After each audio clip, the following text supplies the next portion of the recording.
ਸਤਿ ਸ੍ਰੀ ਅਕਾਲ। ਤੁਸੀਂ ਦੇਖ ਰਹੇ ਹੋ ਤਖਤ ਪੰਜਾਬ। ਮੈਂ ਤੁਹਾਡੇ ਨਾਲ ਸੁਖਵਿੰਦਰ ਸਿੰਘ, ਮੇਰੇ ਨਾਲ ਉੱਗੇ ਵਿਦਵਾਨ ਡਾਕਟਰ ਪਿਆਰਾ ਲਾਲ ਗਰਗ ਮੌਜੂਦ ਹੈ। ਸਵਾਗਤ ਹੈ ਤੁਹਾਡਾ ਗਰਗ ਸਾਹਿਬ।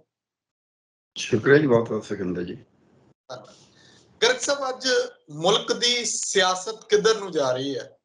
ਕੇਂਦਰੀ ਪਾਰਟੀਆਂ ਜਿਹੜੀਆਂ ਨੇ ਉਹ ਸੂਬਿਆਂ ਨੂੰ ਖੁਦ ਮੁਖਤਿਆਰੀ ਨਹੀਂ ਦਿੰਦੀਆਂ। ਸੂਬਿਆਂ ਦੇ ਵਿੱਚ ਲੋਕਾਂ ਦੇ ਵੱਲੋਂ ਸਰਕਾਰ ਚੁਣੀ ਜਾਂਦੀ ਹੈ, ਸਰਮਾਇਆ ਬਰਬਾਦ ਹੁੰਦਾ ਹੈ ਸੂਬਿਆਂ ਦਾ। 5 ਸਾਲ ਤੱਕ ਸਰਕਾਰਾਂ ਬਣੀਆਂ ਰਹਿੰਦੀਆਂ, ਕੇਂਦਰ ਕੋਈ ਹੱਥ ਪੱਲਾ ਨਹੀਂ ਫੜਾਉਂਦਾ। ਈਡੀ ਜਾਂ ਸੀਬੀਆਈ ਦੀ ਜਾਂਚ ਜਿਹੜੀ ਹੈ ਉਹ ਸਰਕਾਰਾਂ ਨੂੰ ਉਲਝਾ ਕੇ ਰੱਖਦੀ ਆ। ਤੇ ਇਹਦੇ ਪਿੱਛੇ ਕੀ ਸੋਚਿਆ ਜਾਏ ਕਿ ਆਖਿਰਕਾਰ ਕੇਂਦਰ ਦੀ ਮਨਸ਼ਾ ਕੀ ਹੁੰਦੀ ਹੈ? ਭਾਵੇਂ ਕੋਈ ਵੀ ਕੇਂਦਰ ਦੇ ਵਿੱਚ ਆਵੇ, ਕਿਸੇ ਵੀ ਧਿਰ ਦੀ ਸਰਕਾਰ ਬਣੇ। ਦੇਖੋ ਸਿਕੰਦਰ ਜੀ, ਇਹ ਸਵਾਲ ਬੜਾ ਹੀ ਗਹਿਰ ਗੰਭੀਰ ਹੈ ਔਰ ਇਹ ਸਾਰੇ ਭਾਰਤੀਆਂ ਦਾ, ਚਾਹੇ ਜਿਹੜੇ ਮਰਜ਼ੀ ਸੂਬੇ ਦੇ ਨੇ, ਜਿਹੜੇ ਮਰਜ਼ੀ ਉਹਨਾਂ ਦੀ ਬੋਲੀ ਹੈ, ਜਿਹੜੀ ਮਰਜ਼ੀ ਉਹਨਾਂ ਦੀ ਵੇਸ਼ਭੂਸ਼ਾ, ਜਿਹੜਾ ਮਰਜ਼ੀ ਧਰਮ ਹੈ। ਇਹ ਮੀਡੀਆ ਦੇ ਜਿਹੜੇ ਵੱਡੇ ਲੋਕ ਵੀ ਨੇ, ਚਾਹੇ ਛੋਟੇ ਲੋਕ ਨੇ, ਚਾਹੇ ਪ੍ਰਿੰਟ ਮੀਡੀਆ ਹੈ, ਚਾਹੇ ਇਲੈਕਟ੍ਰੋਨਿਕ ਮੀਡੀਆ ਹੈ, ਚਾਹੇ ਸੋਸ਼ਲ ਮੀਡੀਆ ਜਿਹਨੂੰ ਆਪਾਂ ਕਹਿ ਦਿੰਦੇ ਹਾਂ, ਕਿਤੇ ਵੀ ਉਹਨਾਂ ਦੇ ਵੀ ਇਹ ਚਿੰਤਨ ਦਾ ਸਵਾਲ ਹੈ। ਵਿਦਵਾਨਾਂ ਦੇ, ਵਿਦਿਅਕ ਸੰਸਥਾਵਾਂ ਦੇ, ਧਾਰਮਿਕ ਸੰਸਥਾਵਾਂ ਦੀ ਚਿੰਤਾ ਦਾ ਵਿਸ਼ਾ ਹੈ। ਇਹ ਬੜੀ ਗੰਭੀਰ ਹਾਲਤ ਦੇ ਵਿੱਚ ਅੱਜ ਭਾਰਤ ਸਾਡੀ ਕਰਨੀ ਹੈ। ਇਹਨੂੰ ਐਂ ਨਾ ਸੋਚਿਆ ਜਾਵੇ ਵੀ ਕੋਈ ਨਹੀਂ, ਚੱਲਦਾ ਚੱਲੀ ਜਾਣ ਦੋ, ਹੈ ਤੂੰ ਆਪਣੀ ਫਸੀ ਨਿਬੇੜ, ਤੈਨੂੰ ਹੋਰ ਨਾਲ ਕੀ। ਇੱਦਾਂ ਨਹੀਂ ਦੇਖਣਾ ਚਾਹੀਦਾ। ਜਿਹੜੀ ਆਜ਼ਾਦੀ ਦਾ ਸੰਕਲਪ ਸਾਡੇ ਆਜ਼ਾਦੀ ਘੁਲਾਟੀਆਂ ਨੇ ਲਿਆ ਸੀ, ਔਰ ਜਿਸ ਉਹ ਸੰਕਲਪ ਦੇ ਨਾਲ ਇੱਕ ਸਿਧਾਂਤ ਘੜਿਆ ਗਿਆ ਸੀ, ਉਹ ਚੰਗਾ ਮਾੜਾ ਜੋ ਵੀ ਹੋਵੇ, ਉਹਦੇ 'ਚ ਕੁਛ ਨਾ ਕੁਛ ਐਸਾ ਤਰੀਕਾ ਸੀਗਾ ਜਿਹਦੇ ਨਾਲ ਅਸੀਂ ਜਿੱਥੇ ਸੂਈ ਨਹੀਂ ਬਣਦੀ ਸੀ, ਉੱਥੇ ਵੱਡੇ ਵੱਡੇ ਜਹਾਜ਼ ਬਣਾਉਣ ਲੱਗ ਗਏ ਸੀ। ਜਿੱਥੇ ਸਾਡੇ ਸਕੂਲ ਕਾਲਜ ਕੁਝ ਟਾਵੇਂ ਟਾਵੇਂ ਲੱਭਦੇ ਸੀ, ਹੁਣ ਥਾਂ ਥਾਂ ਸਕੂਲ ਸਾਨੂੰ ਮਿਲਦੇ ਨੇ, ਔਰ ਸਰਕਾਰੀ ਸਕੂਲ ਮਿਲਦੇ ਨੇ ਹਰ ਪਿੰਡ 'ਚ ਤਕਰੀਬਨ। ਪੂਰੇ ਮੁਲਕ 'ਚ ਇਹੋ ਜਿਹੀ ਹਾਲਤ ਹੈਗੀ ਆ। ਕਾਲਜ, ਯੂਨੀਵਰਸਿਟੀਆਂ ਬਹੁਤ ਖੁੱਲ੍ਹੀਆਂ ਨੇ, ਵੱਡੇ ਵੱਡੇ ਸਾਇੰਟਿਸਟ ਪਏ, ਵੱਡੀਆਂ ਵੱਡੀਆਂ ਇੰਸਟੀਟਿਊਸ਼ਨਾਂ ਬਣੀਆਂ ਨੇ। ਜਿਹੜਾ ਸਾਡੇ ਇੱਥੇ ਕੋਈ ਇੰਡਸਟਰੀ ਨਹੀਂ ਸੀ, ਉਹ ਇੰਡਸਟਰੀ ਸਾਨੂੰ ਦਿਖਦੀ ਹੈ। ਇੱਕ ਰੇਲਵੇ ਹੈ ਜਿਹੜੀ ਅੰਗਰੇਜ਼ ਨੇ ਬਣਾਈ ਸੀ। ਸੜਕਾਂ ਨਹੀਂ ਸੀਗੀਆਂ ਇੰਨੀਆਂ, ਉਹ ਸੜਕਾਂ ਹੁਣ ਏਡੀਆਂ ਜਰਨੈਲੀ ਸੜਕਾਂ ਦੇ ਮੁਕਾਬਲੇ, ਜਰਨੈਲੀ ਸੜਕ ਦੇ ਮੁਕਾਬਲੇ ਬਣਾ ਦਿੱਤੀਆਂ ਗਈਆਂ। ਉਹ ਗੱਲ ਵੱਖਰੀ ਹੈ, ਉਹਨੇ 100 ਨੁਕਸ ਹੋ ਸਕਦੇ ਨੇ। ਸੋ ਜਿਹੜਾ ਸੀ ਉਹ ਵਿਕਾਸ ਕਰਿਆ, ਉਹ ਇਸ ਕਰਕੇ ਕਰਿਆ ਕਿ ਸਾਡਾ ਜਿਹੜਾ ਸੰਵਿਧਾਨ ਉਹ ਇਹ ਕਹਿੰਦਾ ਹੈ ਵੀ ਭਾਰਤ ਸੂਬਿਆਂ ਦਾ ਇੱਕ ਸੰਘ ਹੈ।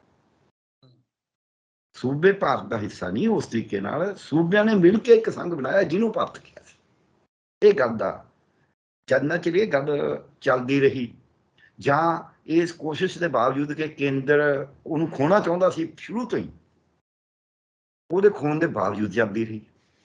ਜਿਵੇਂ ਭਾਸ਼ਾ ਦੇ ਆਧਾਰ ਤੇ ਸੂਬੇ ਹੋਣੇ ਸੀ। ਸੰਵਿਧਾਨ ਤਾਂ ਭਾਸ਼ਾ ਸਾਡੀ ਪੰਜਾਬੀ ਲਿਖਤੀ ਸੀ। 8ਵੇਂ ਸ਼ਡਿਊਲ ਜਿਹੜੀਆਂ ਭਾਸ਼ਾਵਾਂ ਨੇ ਉਹਦੇ 'ਚ ਪੰਜਾਬੀ ਭਾਸ਼ਾ ਦਾ ਸੀਗਾ ਦਰਜਾ, ਪਰ ਸਾਨੂੰ ਸੂਬਾ ਦਿੱਤਾ ਨਹੀਂ ਗਿਆ ਭਾਸ਼ਾ ਦੇ ਆਧਾਰ ਤੇ, ਉਹ ਲੜਨਾ ਪਿਆ।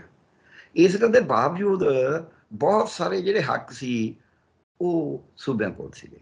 ਇੱਥੋਂ ਤੱਕ ਕਿ ਮੈਡੀਕਲ ਐਜੂਕੇਸ਼ਨ 'ਚ ਅਸੀਂ ਕਹਿੰਦੇ ਮੈਡੀਕਲ ਕੌਂਸਲ ਜਿਹੜਾ ਕਹਿੰਦੀ ਆ, ਉਹਦੀਆਂ ਸਿਰਫ ਅਗਵਾਈ ਦੀਆਂ ਨੇ, ਉਹ ਮੰਨਣਾ ਨਾ ਮੰਨਣਾ ਸਾਡੇ ਸੂਬੇ ਦੇ ਹਾਲਤ ਨਾਲ ਹੈ। ਹੁਣ ਸਿੱਖਿਆ ਕੇਂਦਰ ਦੇ ਹੱਕ 'ਚ, ਖੇਤੀ ਕੇਂਦਰ ਦੇ ਹੱਥ 'ਚ, ਰਸਾਇਣ ਕੇਂਦਰ ਦੇ ਹੱਥ 'ਚ, ਜੰਗਲ ਕੇਂਦਰ ਦੇ ਹੱਥ 'ਚ, ਰੇਲਾਂ ਤਾਂ ਪਹਿਲਾਂ ਹੀ ਕੇਂਦਰ ਦੇ ਹੱਥ 'ਚ ਨੇ, ਸੜਕਾਂ ਵੀ ਹੁਣ ਕੇਂਦਰ ਦੇ ਹੱਥ 'ਚ ਆ ਗਈਆਂ, ਟੈਕਸ ਵੀ ਹੁਣ ਕੇਂਦਰ ਦੇ ਹੱਥ 'ਚ ਆ ਗਿਆ, GST ਦੇ ਨਾਲ, UAPA ਦੇ ਨਾਲ ਕਾਨੂੰਨ ਵੀ ਕੇਂਦਰ ਦੇ ਹੱਥ 'ਚ ਆ ਗਿਆ। ਫਿਰ ਜਿਹੜੀ ਉਂਝ ਅਸੀਂ ਸੁਰੱਖਿਆ ਕਰਨੀ ਸੀ, ਉਹ ਵੀ 50 ਕਿਲੋਮੀਟਰ ਦਾ ਦਾਇਰਾ ਵਧਾ ਕੇ ਉਹ ਵੀ ਉਹਨਾਂ ਨੇ ਆਪਦੇ ਹੱਥ 'ਚ ਲੈ ਲਈ। ਤੇ ਅਸੀਂ ਕਿਹੜੀ ਚੀਜ਼ ਹੈ ਜਿਹੜੀ ਸਾਡੇ ਕੋਲ ਰਹੇਗੀ? ਮੈਨੂੰ ਤਾਂ ਦਿਖਦੀ ਨਹੀਂ ਕੋਈ। ਪਰਿਆਵਰਨ ਹੈ, ਉਹ ਸਾਡੇ ਕੋਲ ਨਹੀਂ ਰਿਹਾ। ਪਾਣੀ ਹੈ, ਉਹ ਸਾਡੇ ਕੋਲ ਨਹੀਂ ਰਿਹਾ, ਕਿਉਂਕਿ ਡੈਮਾਂ ਦਾ ਕਾਨੂੰਨ ਬਣਾਤਾ, ਪਾਣੀਆਂ ਦਾ ਕਾਨੂੰਨ ਬਣਾਤਾ ਕੇਂਦਰ ਨੇ, ਪਾਣੀਆਂ ਤੋਂ 1956 'ਚ ਬਣਾਤਾ ਸੀ। ਸੋ ਮੈਨੂੰ ਐਂ ਲੱਗਦਾ ਹੈ ਵੀ ਤੁਸੀਂ ਸਹੀ ਕਿਹਾ ਹੈ ਕਿ ਕੇਂਦਰ ਸਰਕਾਰ ਕੋਈ ਵੀ ਹੋਵੇ, ਉਹ ਆਪਦੇ ਵੱਲ ਨੂੰ ਇਹ ਹੱਕਾਂ ਨੂੰ ਖਿੱਚਦੀ ਗਈ। ਪਰ 2-3 ਗੱਲਾਂ ਕਿਸੇ ਵੀ ਕੇਂਦਰ ਸਰਕਾਰ ਨੇ ਨਹੀਂ ਕਰੀਆਂ ਸੀ। ਜਿਹੜਾ ਹੁਣ ਪਿਛਲੇ 7-8 ਸਾਲਾਂ ਦਾ ਸਮਾਂ ਹੈ, ਇਹਦੇ ਵਿੱਚ ਇੱਕ ਹੋਰ ਨਵੇਂ ਆਯਾਮ ਆ ਗਏ। ਇੱਕ ਤਾਂ ਜਿਹੜੀ ਉਹ ਖਿੱਚ ਕਰਨੀ ਸੀ, ਉਹ ਕੋਈ ਬਹੁਤ ਹੀ ਤੇਜ਼ ਕਰ ਦਿੱਤੀ ਗਈ। ਦੂਜੀ ਗੱਲ, ਉਹ ਖਿੱਚ ਕਰਦੇ ਹੋਏ ਜਿਹੜਾ ਮਾੜਾ ਮੋਟਾ ਵਿਧਾਨ ਸਭਾਵਾਂ ਦਾ, ਲੋਕ ਸਭਾ ਦਾ, ਰਾਜ ਸਭਾ ਦਾ ਥੋੜਾ ਅੱਖ ਸ਼ਰਮ, ਥੋੜਾ ਮੀਡੀਆ ਦਾ ਡਰ, ਥੋੜਾ ਲੋਕਾਂ ਦੀ ਆਲੋਚਨਾ ਦਾ ਡਰ, ਉਹ ਮਨ 'ਚ ਹੁੰਦਾ ਸੀ ਸਰਕਾਰ ਤੋਂ ਰਿਹਾ ਹੀ ਨਹੀਂ। ਉਹ ਕਹਿੰਦੇ ਜੋ ਮਰਜ਼ੀ ਕਰੋ, ਅਸੀਂ ਐਂ ਕਰਾਂਗੇ। ਉਹ ਖਤਮ ਹੋ ਗਿਆ। ਸੋ ਲੋਕਾਂ ਦਾ ਭੈ ਖਤਮ ਹੋ ਗਿਆ। ਰੱਬ ਦਾ ਭੈ ਇਹ ਕਹਿੰਦੇ ਨੇ ਇਹਨਾਂ ਨੂੰ ਹੈ ਨਹੀਂ, ਕਿਉਂਕਿ ਜੇ ਰੱਬ ਦਾ ਭੈ ਹੋਵੇ ਨਾ ਤੇ ਫਿਰ ਉਹਨਾਂ ਦਾ ਇਹ ਹੈ ਗੁਰੂ ਸਾਹਿਬ ਨੇ ਕਿਹਾ ਜੇ ਚੱਲਦਾ ਲੈ ਚੱਬਿਆ ਕੁਛ ਸੰਪੈ ਨਾਲੇ। ਧਨ ਤਾਂ ਸਿਰਜਣਾ ਜੇ ਤੁਹਾਨੂੰ ਸਾਹਮਣੇ ਦਿਖ ਵੀ ਆ ਜਿਹੜਾ ਮਰ ਰਿਹਾ ਨਾ ਇਹ ਨਾਲ ਲੈ ਕੇ ਗਿਆ। ਸੋ ਉਹ ਤਾਂ ਉਹ ਧਰਮ ਦਾ ਡਰ ਹੈ ਨਾ, ਇਹ ਜਾਂ ਇੱਛਾ ਸ਼ਕਤੀ ਆ ਕੁਛ ਵੀ ਕਹਿ ਲਓ, ਉਹ ਤਾਂ ਹੈ ਨਹੀਂ ਹੁਣ, ਨਹੀਂ ਕਿਉਂ ਸਿਰਜਣਗੇ। ਸੋ ਧਨ ਇਕੱਠਾ ਕਰਨ ਦਾ ਹੋ ਗਿਆ। ਇਦੋਂ ਅੱਗੇ ਇੱਕ ਨਵਾਂ ਗੱਲ ਕਰਤੀ ਵੀ ਲੋਕਾਂ ਨੂੰ ਵੰਡਣਾ ਬੁਰੀ ਤਰ੍ਹਾਂ। ਪਹਿਲੀਆਂ ਸਰਕਾਰਾਂ ਵੀ ਐ ਨਹੀਂ ਆ ਵੀ ਪਹਿਲੀਆਂ ਸਰਕਾਰਾਂ ਕੋਈ ਵੰਡਦੀਆਂ ਨਹੀਂ ਸੀ, ਪਰ ਉਹਨਾਂ ਇੰਨੀ ਤਰੇੜ ਪਾਉਂਦੀਆਂ ਸੀ ਸਿਰਫ।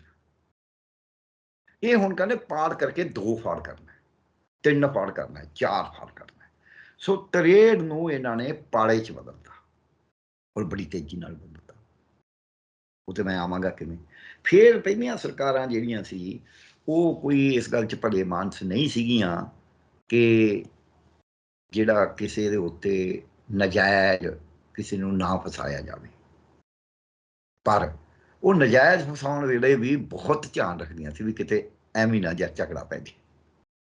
ਹੁਣ ਕੋਈ ਚੱਕਰ ਹੀ ਨਹੀਂ, ਉਹ ਕਹਿੰਦੇ ਜਿਹਨੂੰ ਮਰਜ਼ੀ ਜਿਹੜੀ ਮਰਜ਼ੀ ਸੰਸਥਾ ਦਾ ਦੁਰਉਪਯੋਗ ਕਰ ਲਓ, ਕੋਈ ਚੱਕਰ ਨਹੀਂ। ਇੱਥੇ ਆਪ ਵਾਲੇ ਤੁਹਾਡੇ ਸਾਹਮਣੇ ਈਡੀ ਪਿੱਛੇ ਲਾਈ ਹੋਇਆ, ਜੋ ਵੀ ਲਾਇਆ ਹੋਇਆ ਪਿੱਛੇ ਸਭ ਨੂੰ, ਉੱਥੇ ਆਪ ਵਾਲਿਆਂ ਦੇ ਉੱਤੇ ਲੱਗੀ ਹੋਈ ਹੈ ਦਿੱਲੀ 'ਚ। ਜਿਹੜਾ ਬੋਲੂਗਾ ਉਹਦੇ ਉੱਤੇ ਸੰਸਥਾ ਨੂੰ ਵਰਤ ਲੈਣਾ। ਸੂਬਾ ਆਪਦੇ ਪੱਧਰ ਤੇ ਮਾੜਾ ਮੋਟਾ ਜਿੰਨੀ ਕੁ ਤਾਕਤ ਆ ਉਨੀ ਕੁ ਵਰਤ ਲੈਂਦਾ, ਕੇਂਦਰ ਆਪਦੇ ਪੱਧਰ ਤੇ ਵਰਤ ਲੈਂਦਾ। ਸੋ ਇਸ ਤੋਂ ਇੱਕ ਹੋਰ ਨਵਾਂ ਵਰਤਾਰਾ ਸ਼ੁਰੂ ਹੋ ਗਿਆ ਪਿਛਲੇ 7-8 ਸਾਲਾਂ 'ਚ। ਉਹ ਇਹ ਸ਼ੁਰੂ ਹੋ ਗਿਆ ਕਿ ਜੇ ਸਾਡੇ ਕੋਲ ਸਿੱਧੇ ਤੌਰ ਤੇ ਕੰਟਰੋਲ ਨਹੀਂ ਹੁੰਦਾ ਤਾਂ ਟੇਢੇ ਤਰੀਕੇ ਨਾਲ ਕੰਟਰੋਲ ਕਰ ਲਓ। ਉਹ ਕਿਵੇਂ ਹੈ? ਉਹ ਇਹ ਹੈ ਵੀ ਜਿਹੜੀਆਂ ਸਕੀਮਾਂ ਅਸੀਂ ਦਿੰਦੇ ਹਾਂ ਉਹਦੇ ਉੱਤੇ ਕਿੰਤੂ ਪਰੰਤੂ ਕਰਨੇ ਸ਼ੁਰੂ ਕਰ ਦਿਓ, ਤੁਹਾਨੂੰ ਪੈਸੇ ਨਹੀਂ ਦੇਣੇ।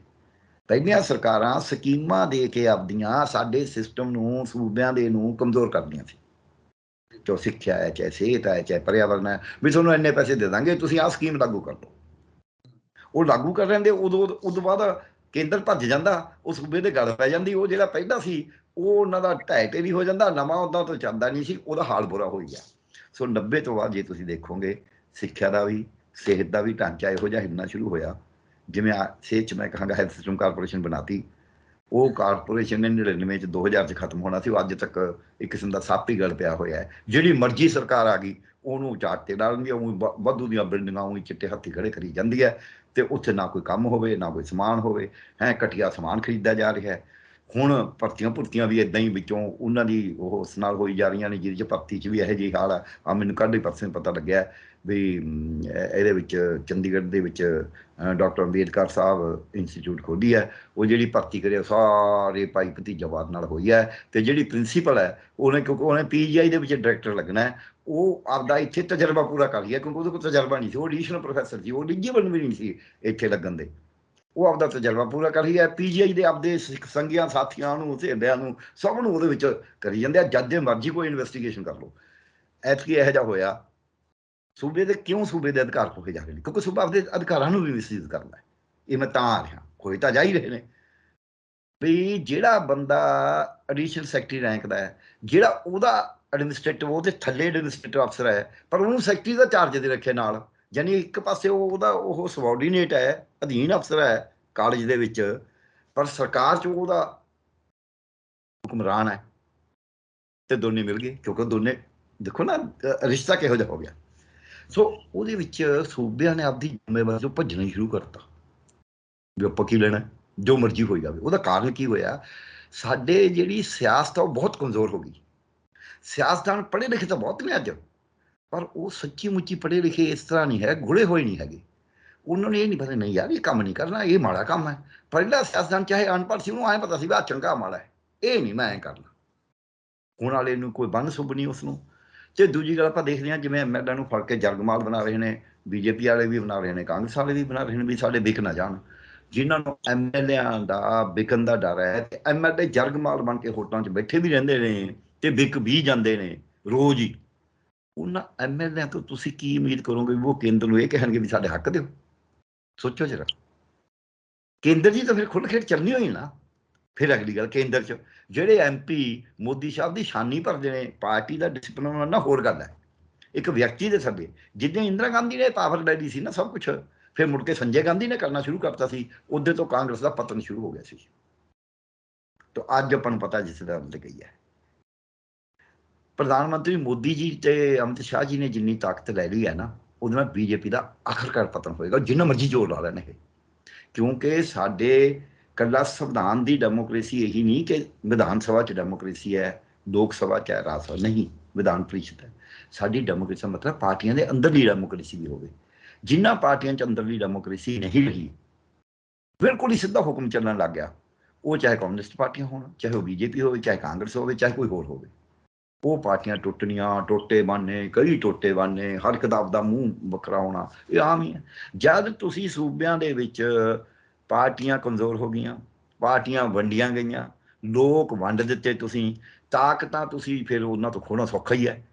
ਕੰਮ ਉਹਨਾਂ ਨੂੰ ਆਉਂਦਾ ਨਹੀਂ, ਕਰਨ ਦੀ ਉਹਨਾਂ ਦੀ ਮਨਸ਼ਾ ਨਹੀਂ, ਸਿਰਫ ਉਹ ਵਪਾਰੀ ਬਣ ਗਏ, ਉਹ ਵਪਾਰੀ ਦਰਬਾਰੀ ਤੇ ਪ੍ਰਭਾਰੀ ਬਣ ਗਏ। ਸੋ ਇਸ ਕਰਕੇ ਅੱਜ ਹਾਲਤ ਜਿਹੜੀ ਹੋ ਗਈ ਹੈ ਉਹ ਕੇਂਦਰ, ਔਰ ਕੇਂਦਰ ਦੀ ਲੋੜ ਬਣ ਗਈ 90 ਤੋਂ ਬਾਅਦ ਕਿ ਅਸੀਂ ਸਾਰੀ ਕਬਜ਼ਾ ਆਪਦੇ ਕੋਲ ਰੱਖੀਏ। ਕਿਉਂ? ਤੁਹਾਡਾ ਸਵਾਲ ਜਿਹੜਾ ਸੀ ਨਾ ਵੀ ਐਂ ਕਿਉਂ ਹੋ ਰਿਹਾ, ਇਹ ਤਾਂ ਹੋ ਰਿਹਾ, ਇਹ ਤਾਂ ਦਿਖਦਾ ਸਭ ਨਹੀਂ, ਇਹ ਕੋਈ ਆਪਾਂ ਨਵੀਂ ਗੱਲ ਨਹੀਂ ਕਰਾਂਗੇ, ਇਹ ਠੀਕ ਹੈ ਬੈਕਗਰਾਉਂਡ ਪਿਛੋਕੜ ਦੱਸਣਾ ਹੁੰਦਾ।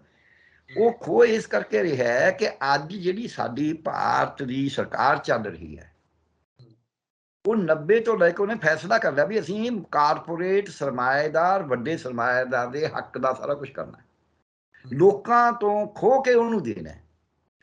ਪਹਿਲਾ ਪੜਾਅ ਉਸਦਾ ਇਹ ਸੀ ਕਿ ਜਿਹੜੇ ਸਰਕਾਰੀ ਅਦਾਰਿਆਂ 'ਚ ਕੋਈ ਚੀਜ਼ ਆ ਉਹ ਉਹਨਾਂ ਨੂੰ ਦੇ ਦਿਓ। ਬੈਂਕਾਂ ਦੇ ਵਿੱਚ ਜਿਹੜਾ ਕਰਜ਼ਾ ਮਾਰ ਲੈਂਦੇ ਸੀ ਵੱਡੇ ਧੰਨਾ ਸੇਠ, ਉਹਨਾਂ ਨੂੰ ਪੈਸਾ ਦੇਣ ਵਾਸਤੇ ਕਹਿੰਦੇ monetisation of the bank, ਇਨਫਿਊਜ਼ਿੰਗ the bank, we bank ਨੂੰ ਅਸੀਂ ਤਕੜਾ ਕਰ ਰਹੇ ਹਾਂ। ਉਹ 1992-93 ਤੋਂ ਚੱਲਿਆ ਰਿਹਾ, ਕਦੇ 2 ਲੱਖ ਕਰੋੜ ਦੇਤਾ, ਕਦੇ 1 ਲੱਖ ਕਰੋੜ ਦੇਤਾ, ਕਦੇ 3 ਲੱਖ ਕਰੋੜ ਦੇਤਾ, ਰੋਜ਼ ਹੀ ਦੇ ਰਹੇ ਨੇ। ਆ ਹੁਣ ਆਪਾਂ ਪੜ੍ਹ ਕੇ ਹਟਿਆ ਵੀ ਬੈਂਕਾਂ ਦਾ 10.5 ਲੱਖ ਕਰੋੜ ਉਤਲੇ ਕੁਝ ਬੰਦਿਆਂ ਨੇ ਮਾਰਿਆ, ਜਿਸ ਬਿਨਾਂ ਦੇ ਉੱਤੇ ਉਹਨਾਂ ਨੂੰ ਵੰਡ ਰਹੇ ਨੇ ਇਹ ਲੋਕਾਂ ਨੂੰ ਵੀ ਆਹ ਜੀ ਆ ਮੁਸਲਮਾਨ ਬੜੇ ਮਾਰੇ ਨੇ ਜੀ, ਈਸਾਈ ਬੜੇ ਮਾਰੇ ਨੇ ਜੀ, ਸਿੱਖ ਬੜੇ ਆਲਾ ਕਿ ਸਿੱਖਾਂ ਨੂੰ ਸਿੱਧੇ ਨਹੀਂ ਕਹਿੰਦੇ, ਉਹਦੇ ਤੇ ਆਵਾਂਗਾ, ਸਿੱਖ ਬੜੇ ਮਾਰੇ ਨੇ, ਆਹ ਸ਼ੈਡਿਊਲਡ ਕਾਸਟ ਬੜੇ ਮਾਰੇ ਨੇ, ਆਹ ਪੰਜਾਬੀ ਬੜੇ ਮਾਰੇ ਨੇ। ਉਹਨਾਂ ਚੋਂ ਜਿਨ੍ਹਾਂ ਨੇ 28-30 ਬੰਦਿਆਂ ਨੇ ਇਹ 10.5 ਲੱਖ ਕਰੋੜ ਰੁਪਈਆ ਖਾਧਾ ਹੈ, 10.5 ਲੱਖ ਕਰੋੜ, 1 ਟ੍ਰਿਲੀਅਨ। ਇਹ ਕਹਿੰਦਾ 5 ਟ੍ਰਿਲੀਅਨ ਦੀ ਇਕੋਨਮੀ ਬਣਾਵਾਂਗੇ, ਜਿੰਨੀ ਇਕੋਨਮੀ 5 ਟ੍ਰਿਲੀਅਨ ਦੀ ਬਣਾਉਣੀ ਸੀ ਉਹਦਾ 20%, 5ਵਾਂ ਹਿੱਸਾ ਇਹ ਖਾ ਗਏ 5 ਸਾਲਾਂ 'ਚ ਹੀ। ਇਕੋਨਮੀ ਦਾ ਕੀ ਬਣਾਉਣੀ ਸੀ? ਉਹ ਉਹਨਾਂ ਦੇ ਵਿੱਚੋਂ ਇੱਕ ਨੂੰ ਛੱਡ ਕੇ ਸਾਰੀ ਗੁਜਰਾਤੀ ਨੇ, ਉਹ ਸਾਰੇ ਹਿੰਦੂ ਨੇ, ਉਹਨਾਂ ਨਾ ਕੋਈ ਸਿੱਖ ਹੈ, ਨਾ ਕੋਈ ਮੁਸਲਮਾਨ ਹੈ, ਨਾ ਕੋਈ ਈਸਾਈ ਹੈ, ਨਾ ਕੋਈ ਸ਼ੈਡਿਊਲ ਕਾਸਟ ਹੈ, ਨਾ ਕੋਈ ਪੰਜਾਬੀ ਹੈ। ਹੁਣ ਜਦ ਸਾਡੀ ਯੂਥ ਨੂੰ ਰਾਸਤਾ ਉਹ ਖਾ ਗਿਆ, ਫਲਾਣਾ ਖਾ ਗਿਆ, ਫਲਾਣਾ, ਹੁਣ ਤੁਸੀਂ ਦੇਖੋ ਵੀ ਖਾ ਕੌਣ ਗਿਆ ਸੀ। ਇਹ ਤਾਂ ਹੁਣ ਕਿਤਾਬਾਂ 'ਚ ਹੈ, ਹੁਣ ਤਾਂ ਸਾਹਮਣੇ ਕੋਈ ਐ ਲੁਕੀ ਛਿਪੀ ਤਾਂ ਗੱਲ ਹੈ ਨਹੀਂ। ਹਾਲਾਂਕਿ ਇਹਨਾਂ ਨੇ ਸੁਪਰੀਮ ਕੋਰਟ 'ਚ ਕਹਿਤਾ ਸੀ ਵੀ ਅਸੀਂ ਦੱਸਣਾ ਨਹੀਂ ਜੀ ਕੌਣ ਕੌਣ ਖਾ ਗਿਆ, ਪਰ ਉਹ ਜਿਹੜੀ ਕਹਿੰਦੇ ਮਤਲਬ ਅੱਗ ਜੇ ਕਿਤੇ ਲੱਗੀ ਹੋਵੇ ਤਾਂ ਧੂੰਆਂ ਨਿਕਲਦਾ। ਸੋ ਇਸ ਕਰਕੇ ਇਹ ਜਿਹੜਾ ਹੁਣ ਤਰੀਕਾ ਆ ਗਿਆ ਵੀ ਹੁਣ ਅਸੀਂ ਧੱਕੇ ਨਾਲ ਖੋਣਾ, ਧੱਕੇ ਨਾਲ ਖੋਣ ਵਾਸਤੇ ਸੂਬੇ ਵਿੱਚ ਅੜਿੱਕਾ ਬਣਦੇ ਨੇ, ਚਾਹੇ ਉਹ ਜਿੰਨੇ ਮਰਜ਼ੀ ਕਮਜ਼ੋਰ ਨੇ। ਉਹ ਛੋਟਾ ਮੋਟਾ ਅੜਿੱਕਾ ਲੋਕਾਂ ਦੇ ਦਬਾਅ ਥੱਲੇ ਚੋਣਾਂ ਜਿੱਤਣ ਦੇ ਮਾਰੇ ਉਹ ਛੋਟਾ ਮੋਟਾ ਅੜਿੱਕਾ ਬਣਦੇ ਨੇ। ਉਹ ਅੜਿੱਕਾ ਤਾਂ ਬਣਨੋਂ ਹਟਣਗੇ ਜੇ ਸਾਰਾ ਅਖਤਿਆਰੀ ਕੇਂਦਰ ਕੋਲ ਆ ਵੀ ਤੁਸੀਂ ਕੌਣ ਹੋ ਮੈਨੂੰ ਪੁੱਛਣ ਵਾਲੇ। ਮੈਂ ਤੁਹਾਡੇ ਇੱਥੇ ਯੂਨੀਵਰਸਿਟੀ ਖੋਲ੍ਹਤੀ, ਇੱਥੇ ਅਮਰੀਕਾ ਦੇ ਬੰਦੇ ਆ ਕੇ ਪੜ੍ਹਾਉਣਗੇ, ਉਹਨਾਂ ਨੂੰ ਅਸੀਂ ਇੰਨੀ ਤਨਖਾਹ ਦੇਵਾਂਗੇ, ਤੁਸੀਂ ਸਾਨੂੰ ਬੋਲ ਨਹੀਂ ਸਕਦੇ। ਮੈਂ ਆਹ ਅੰਬਾਨੀ ਨੂੰ ਜੰਗਲ ਵੇਚਦਾ ਪੂਰਾ, ਤੇ ਤੁਸੀਂ ਨਹੀਂ ਬੋਲ ਸਕਦੇ, ਇਹਨੂੰ ਵੱਡੇ ਟੁੱਕੇ ਜੋ ਮਰਜ਼ੀ ਕਰੇ। ਮੈਂ ਆ ਪੈਪਸੀ ਨੂੰ ਠੇਕਾ ਦੇਤਾ ਵੀ ਇੱਥੇ ਤੂੰ ਆਪਦਾ ਪਲਾਂਟ ਲਾ ਲੈ, ਤੂੰ ਪਾਣੀ ਜਿੰਨਾ ਮਰਜ਼ੀ ਧਰਤੀ ਚੋਂ ਕੱਢ ਕੇ ਜਿੰਨਾ ਪਲਾਸਟਿਕ ਮਰਜ਼ੀ ਖੰਡਾਈ ਜਾ, ਤੇਰੇ ਤੋਂ ਕੁਝ ਨਹੀਂ ਲਵਾਂਗੇ ਅਸੀਂ। ਹੁਣ ਤਾਂ ਪਲਾਸਟਿਕ ਲੋਕਾਂ ਨੂੰ ਠੋਕਾਂਗੇ ਅੰਦਰ ਵੀ ਤੂੰ ਬੋਤਲ ਸਿੰਗਲ ਯੂਜ਼ ਪਲਾਸਟਿਕ ਕਿਵੇਂ ਇੱਕ ਵਾਰੀ ਵਰਤਣ ਵਾਲਾ, ਤੂੰ ਵਰਤ ਕਿਵੇਂ ਰਿਹਾ, ਉਹਨੂੰ ਟੋਕਾਂਗੇ। ਪਰ ਜੇ ਤੁਸੀਂ ਉਹੀ ਪਲਾਸਟਿਕ ਪਾਣੀ ਦੀ ਬੋਤਲ 'ਚ ਪੀਓਗੇ ਫੇਰ ਨਹੀਂ ਤੁਹਾਨੂੰ ਕੁਛ ਕਹਿਣਾ, ਸਜ਼ਾ ਤੁਹਾਨੂੰ ਦਿਆਂਗੇ। ਤੁਸੀਂ ਉਹ ਬੋਤਲ ਕਿਉਂ ਖਰੀਦੀ, ਤੁਸੀਂ ਉਹ ਬੋਤਲ ਖਾਲੀ ਸੁੱਟੀ ਕਿਉਂ, ਖਰੀਦਣ ਦੇ ਉੱਤੇ ਨਹੀਂ ਸਜ਼ਾ, ਖਰੀਦ ਸੁੱਟੀ ਕਿਉਂ। ਜਿਹੜਾ ਉਹ ਬੋਤਲ ਭਰ ਕੇ ਵੇਚ ਰਿਹਾ ਉਹਦੇ ਕੋਈ ਸਜ਼ਾ ਨਹੀਂ। ਦੇਖੋ ਤੁਸੀਂ ਉਲਟੀ ਗੰਗਾ ਪਹੋਏ ਨੂੰ, ਉਲਟੇ ਬਾਂਸ ਬਰੇਲੀ ਨੂੰ, ਜਿਹਨੇ ਬੋਤਲ ਬਣਾਈ, ਜਿਹਨੇ ਉਹਨੂੰ ਮੁਨਾਫਾ ਕਮਾਇਆ, ਉਹਨੂੰ ਕੋਈ ਸਜ਼ਾ ਨਹੀਂ। ਜਿਹਨੇ ਵਿਚਾਰੇ ਨੇ ਪਿਆਸੇ ਨੇ ਪਾਣੀ ਦੀਆਂ ਟੂਟੀਆਂ ਬੰਦ ਕਰਤੀਆਂ, ਤੁਸੀਂ ਨਹੀਂ ਅਗਲਾ ਟੂਟੀ ਤੋਂ ਪੀ ਲੈਂਦਾ ਓਕ ਨਾਲ ਪਾਣੀ। ਕਹਿੰਦੇ ਹੁੰਦੇ ਅੱਗੇ ਅਸੀਂ ਬਚਪਨ ਸੁਣਦੇ, ਸੌਦਾ ਰੋਕਦਾ ਤੇ ਪਾਣੀ ਓਕਦਾ, ਐ ਮੂੰਹ ਲਾ ਕੇ ਪੀ ਲੈਂਦੇ ਸੀ। ਉਹ ਤੁਸੀਂ ਬੰਦ ਕਰਤਾ, ਹੁਣ ਬੋਤਲ ਖਰੀਦਣੀ ਪੈਂਦੀ ਹੈ, ਨਾਲ ਤਾਂ ਉਹਦੀ ਜੇਬ ਜਾਂਦੀ ਹੈ, ਨਾਲ ਤੁਸੀਂ ਉਹਨੂੰ ਦੋਸ਼ੀ ਠਹਿਰਾਉਂਦੇ ਹੋ ਵੀ ਤੂੰ ਇਹ ਬੋਤਲ ਕਿਵੇਂ। ਸੋ ਇਹ ਜਿਹੜਾ ਜਦ ਤੁਸੀਂ ਅੰਬਾਨੀ ਅਡਾਨੀ ਨੂੰ, ਵਿਦੇਸ਼ੀ ਕਾਰਪੋਰੇਟ ਨੂੰ, ਸਰਮਾਏਦਾਰ ਨੂੰ ਸਾਰਾ ਕੁਝ ਦੇਣਾ ਹੈ। ਕਰੋਨਾ 'ਚ ਸਭ ਦੇ ਹੁਣ ਤਾਂ ਸਾਹਮਣੇ ਆ ਗਏ ਵੀ ਦੁੱਗਣੀ ਤਿੱਗਣੀ ਜਾਇਦਾਦ ਕਿਵੇਂ ਹੋਈ ਹੈ। ਕਿਵੇਂ ਭਾਰਤ ਦੇ 2 ਸਰਮਾਏਦਾਰ ਨੇ ਜਿਹੜੇ ਪਹਿਲੀ ਗਿਣਤੀ ਦੇ ਵਿੱਚ ਆ ਗਏ, ਕਿਵੇਂ ਭਾਰਤ ਦੇ 1% ਵੱਡੇ ਜਿਹੜੇ ਘਰਾਣੇ ਨੇ ਉਹਨਾਂ ਕੋਲੇ 60% ਦੌਲਤ ਹੈ। ਸੋ ਇਹ ਸਾਰਾ ਕੁਝ ਹੋਣ ਦਾ, ਇਹ ਕਰਨ ਵਾਸਤੇ ਕਿ ਉਹਨਾਂ ਨੂੰ ਸਾਰਾ ਕੁਝ ਦੇਣਾ ਹੈ, ਬੈਂਕਾਂ ਦਾ ਪੈਸਾ ਦੇਣ ਵਾਸਤੇ ਇਹਨਾਂ ਨੂੰ ਕਿਸੇ ਨੂੰ ਪੁੱਛਣ ਦੀ ਲੋੜ ਨਹੀਂ ਸੀ। ਉਹਨਾਂ ਨੂੰ ਕਰਜ਼ਾ ਦੇ ਕੇ ਮਾਫ ਕਰਨ ਵਾਸਤੇ ਕਿਸੇ ਨੂੰ ਪੁੱਛਣ ਦੀ ਲੋੜ ਨਹੀਂ ਸੀ। ਉਹਨਾਂ ਨੂੰ ਰੇਲ ਵੇਚਣ ਵਾਸਤੇ ਕਿਸੇ ਨੂੰ ਪੁੱਛਣ ਦੀ ਲੋੜ ਨਹੀਂ ਸੀ। ਉਹਨਾਂ ਨੂੰ ਹਵਾਈ ਜਹਾਜ਼ ਵੇਚਣ ਵਾਸਤੇ ਕਿਸੇ ਨੂੰ ਪੁੱਛਣ ਦੀ ਲੋੜ ਨਹੀਂ ਸੀ।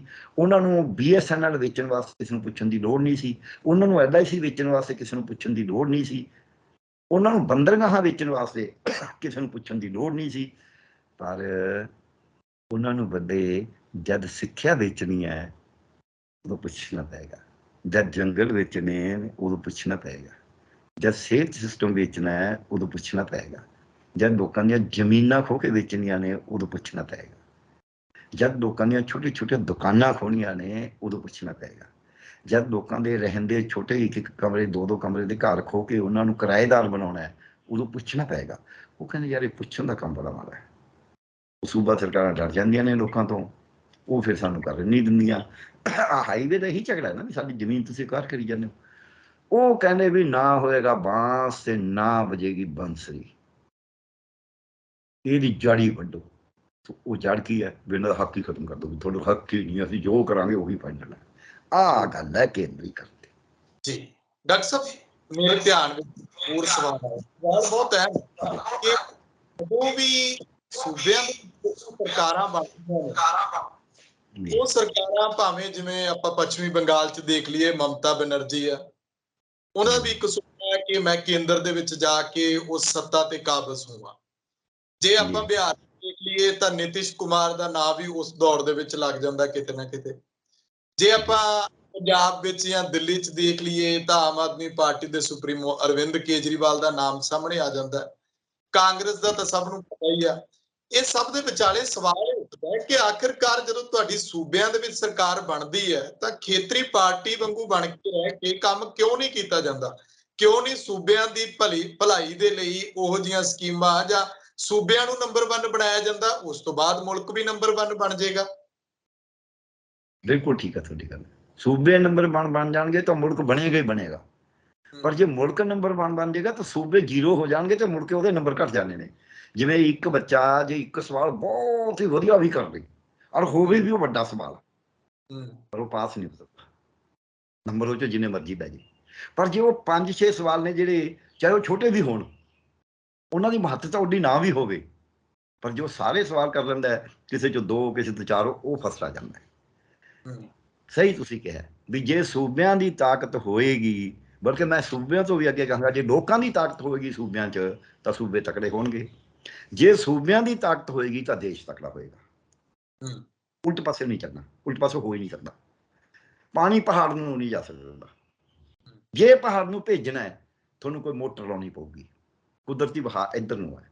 ਸੋ ਜੇ ਤੁਸੀਂ ਲੋਕਾਂ ਨੂੰ ਸ਼ਕਤੀਹੀਨ ਕਰਨਾ ਹੈ, ਸੂਬਿਆਂ ਨੂੰ ਸ਼ਕਤੀਹੀਨ ਕਰਨਾ ਹੈ, ਪਹਿਲਾਂ ਆਪਦੇ ਕੋਲ ਸ਼ਕਤੀ ਇਕੱਠੀ ਕਰਕੇ ਫਿਰ ਥੱਲੇ ਨੂੰ ਭੇਜਣੀ ਹੈ, ਜਿਹੜੀ ਕਿ ਥੱਲੇ ਉੱਤੇ ਨੂੰ ਜਾਣੀ ਸੀ, ਫਿਰ ਤੁਹਾਨੂੰ ਕੋਈ ਇਹੋ ਜਿਹੀ ਮੋਟਰ ਲਾਉਣੀ ਪਊਗੀ ਜਿਹੜੀ ਪਹਿਲਾਂ ਥੱਲੇ ਉੱਤੇ ਨੂੰ ਜਾਣੀ ਬੰਦ ਹੋਵੇ, ਰੋਕੇ ਉਸ ਨੂੰ। ਰੋਕਾਂ ਲਾਉਣੀਆਂ ਪੈਣਗੀਆਂ, ਬੈਰੀਅਰ ਲਾਉਣੇ ਪੈਣਗੇ, ਮੁੜ ਕੇ ਫਿਰ ਥੱਲੇ ਨੂੰ ਲਿਆਉਣੀ ਪਊਗੀ ਕਿਉਂਕਿ ਉਹਦਾ ਵਹਾਅ ਤਾਂ ਉੱਤੇ ਨੂੰ ਹੈ। ਫਿਰ ਤੁਹਾਨੂੰ ਹੋਰ ਮੋਟਰ ਲਾਉਣੀ ਪਊਗੀ ਜਿਹੜੀ ਉਹਨੂੰ ਥੱਲੇ ਨੂੰ ਆਪਦੀ ਮਰਜ਼ੀ ਨਾਲ ਛੱਡੇ।